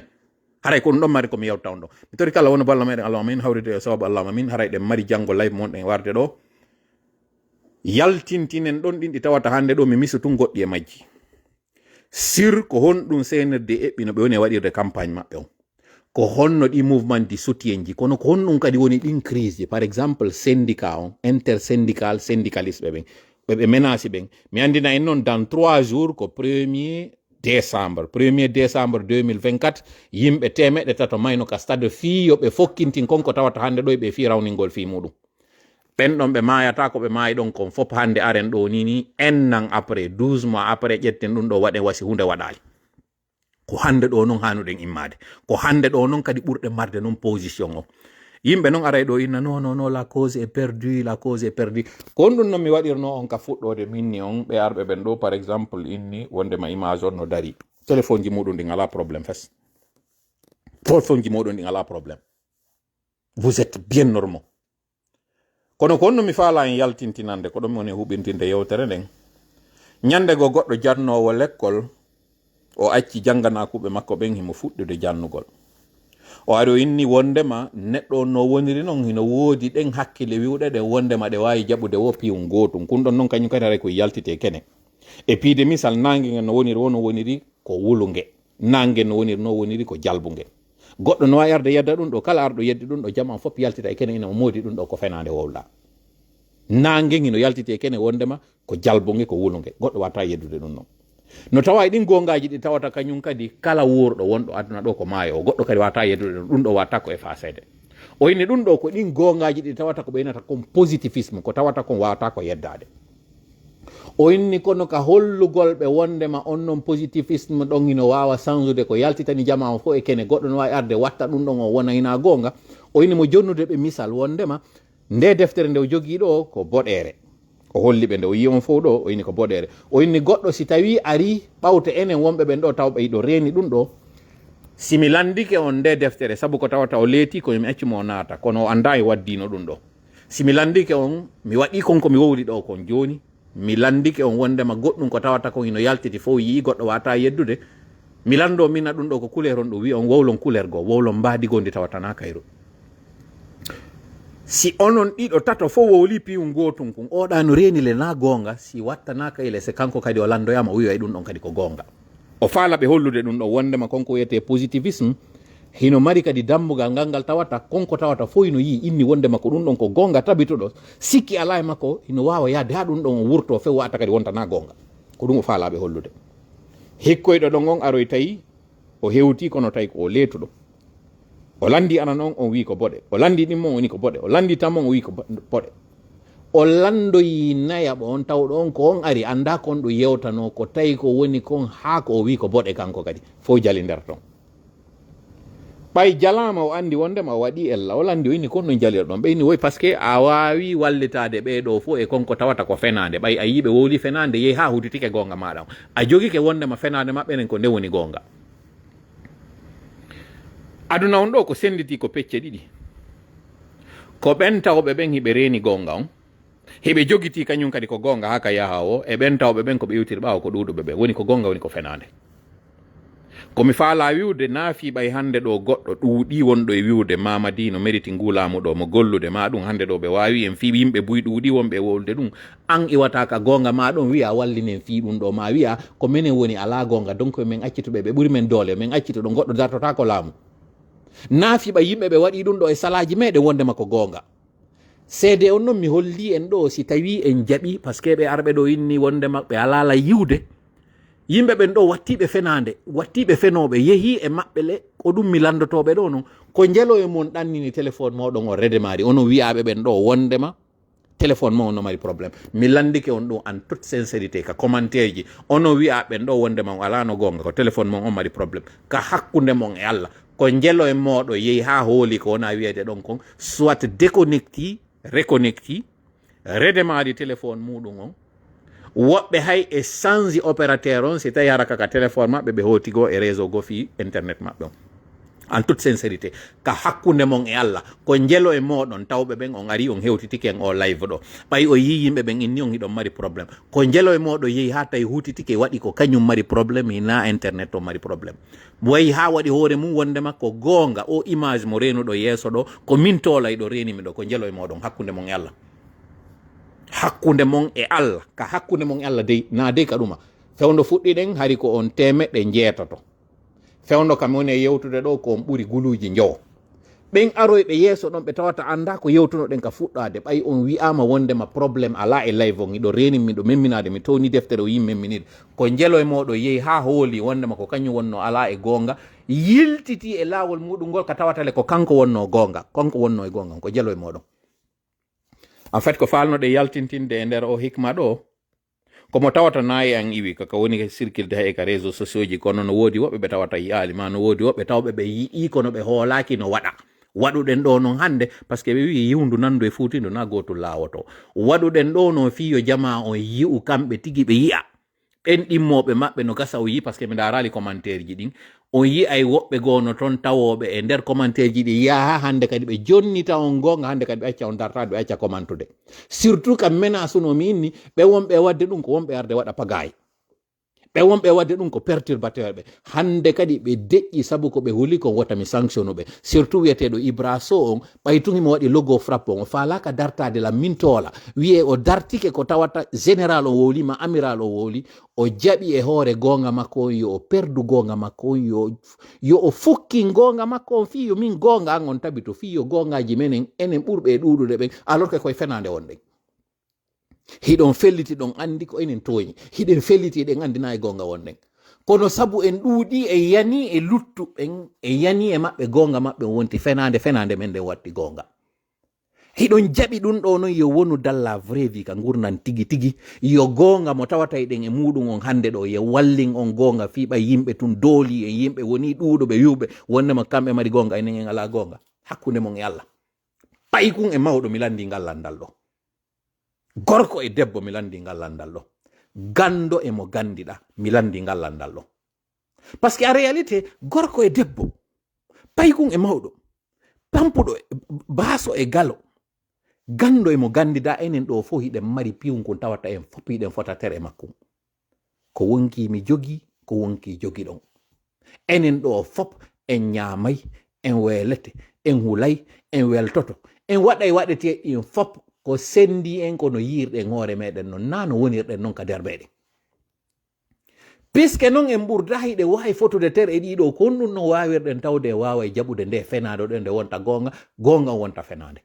wota en jaɓu ɗum mi toriki Allah yo uddito en hakkille ɗen o famina en o waɗa ko mi yewti ɗo ko wona sabu ka tawata e wawa e famude ko enen woni e gonga on wota goɗɗo ari itta en gonga ɗon no ittirɗen ɓe wonɓe ɓen e gonga maɓɓe on ɗo wattude ɓe ka fenade meɗen salamu aleykum wa rahmatullahi wa barakatuh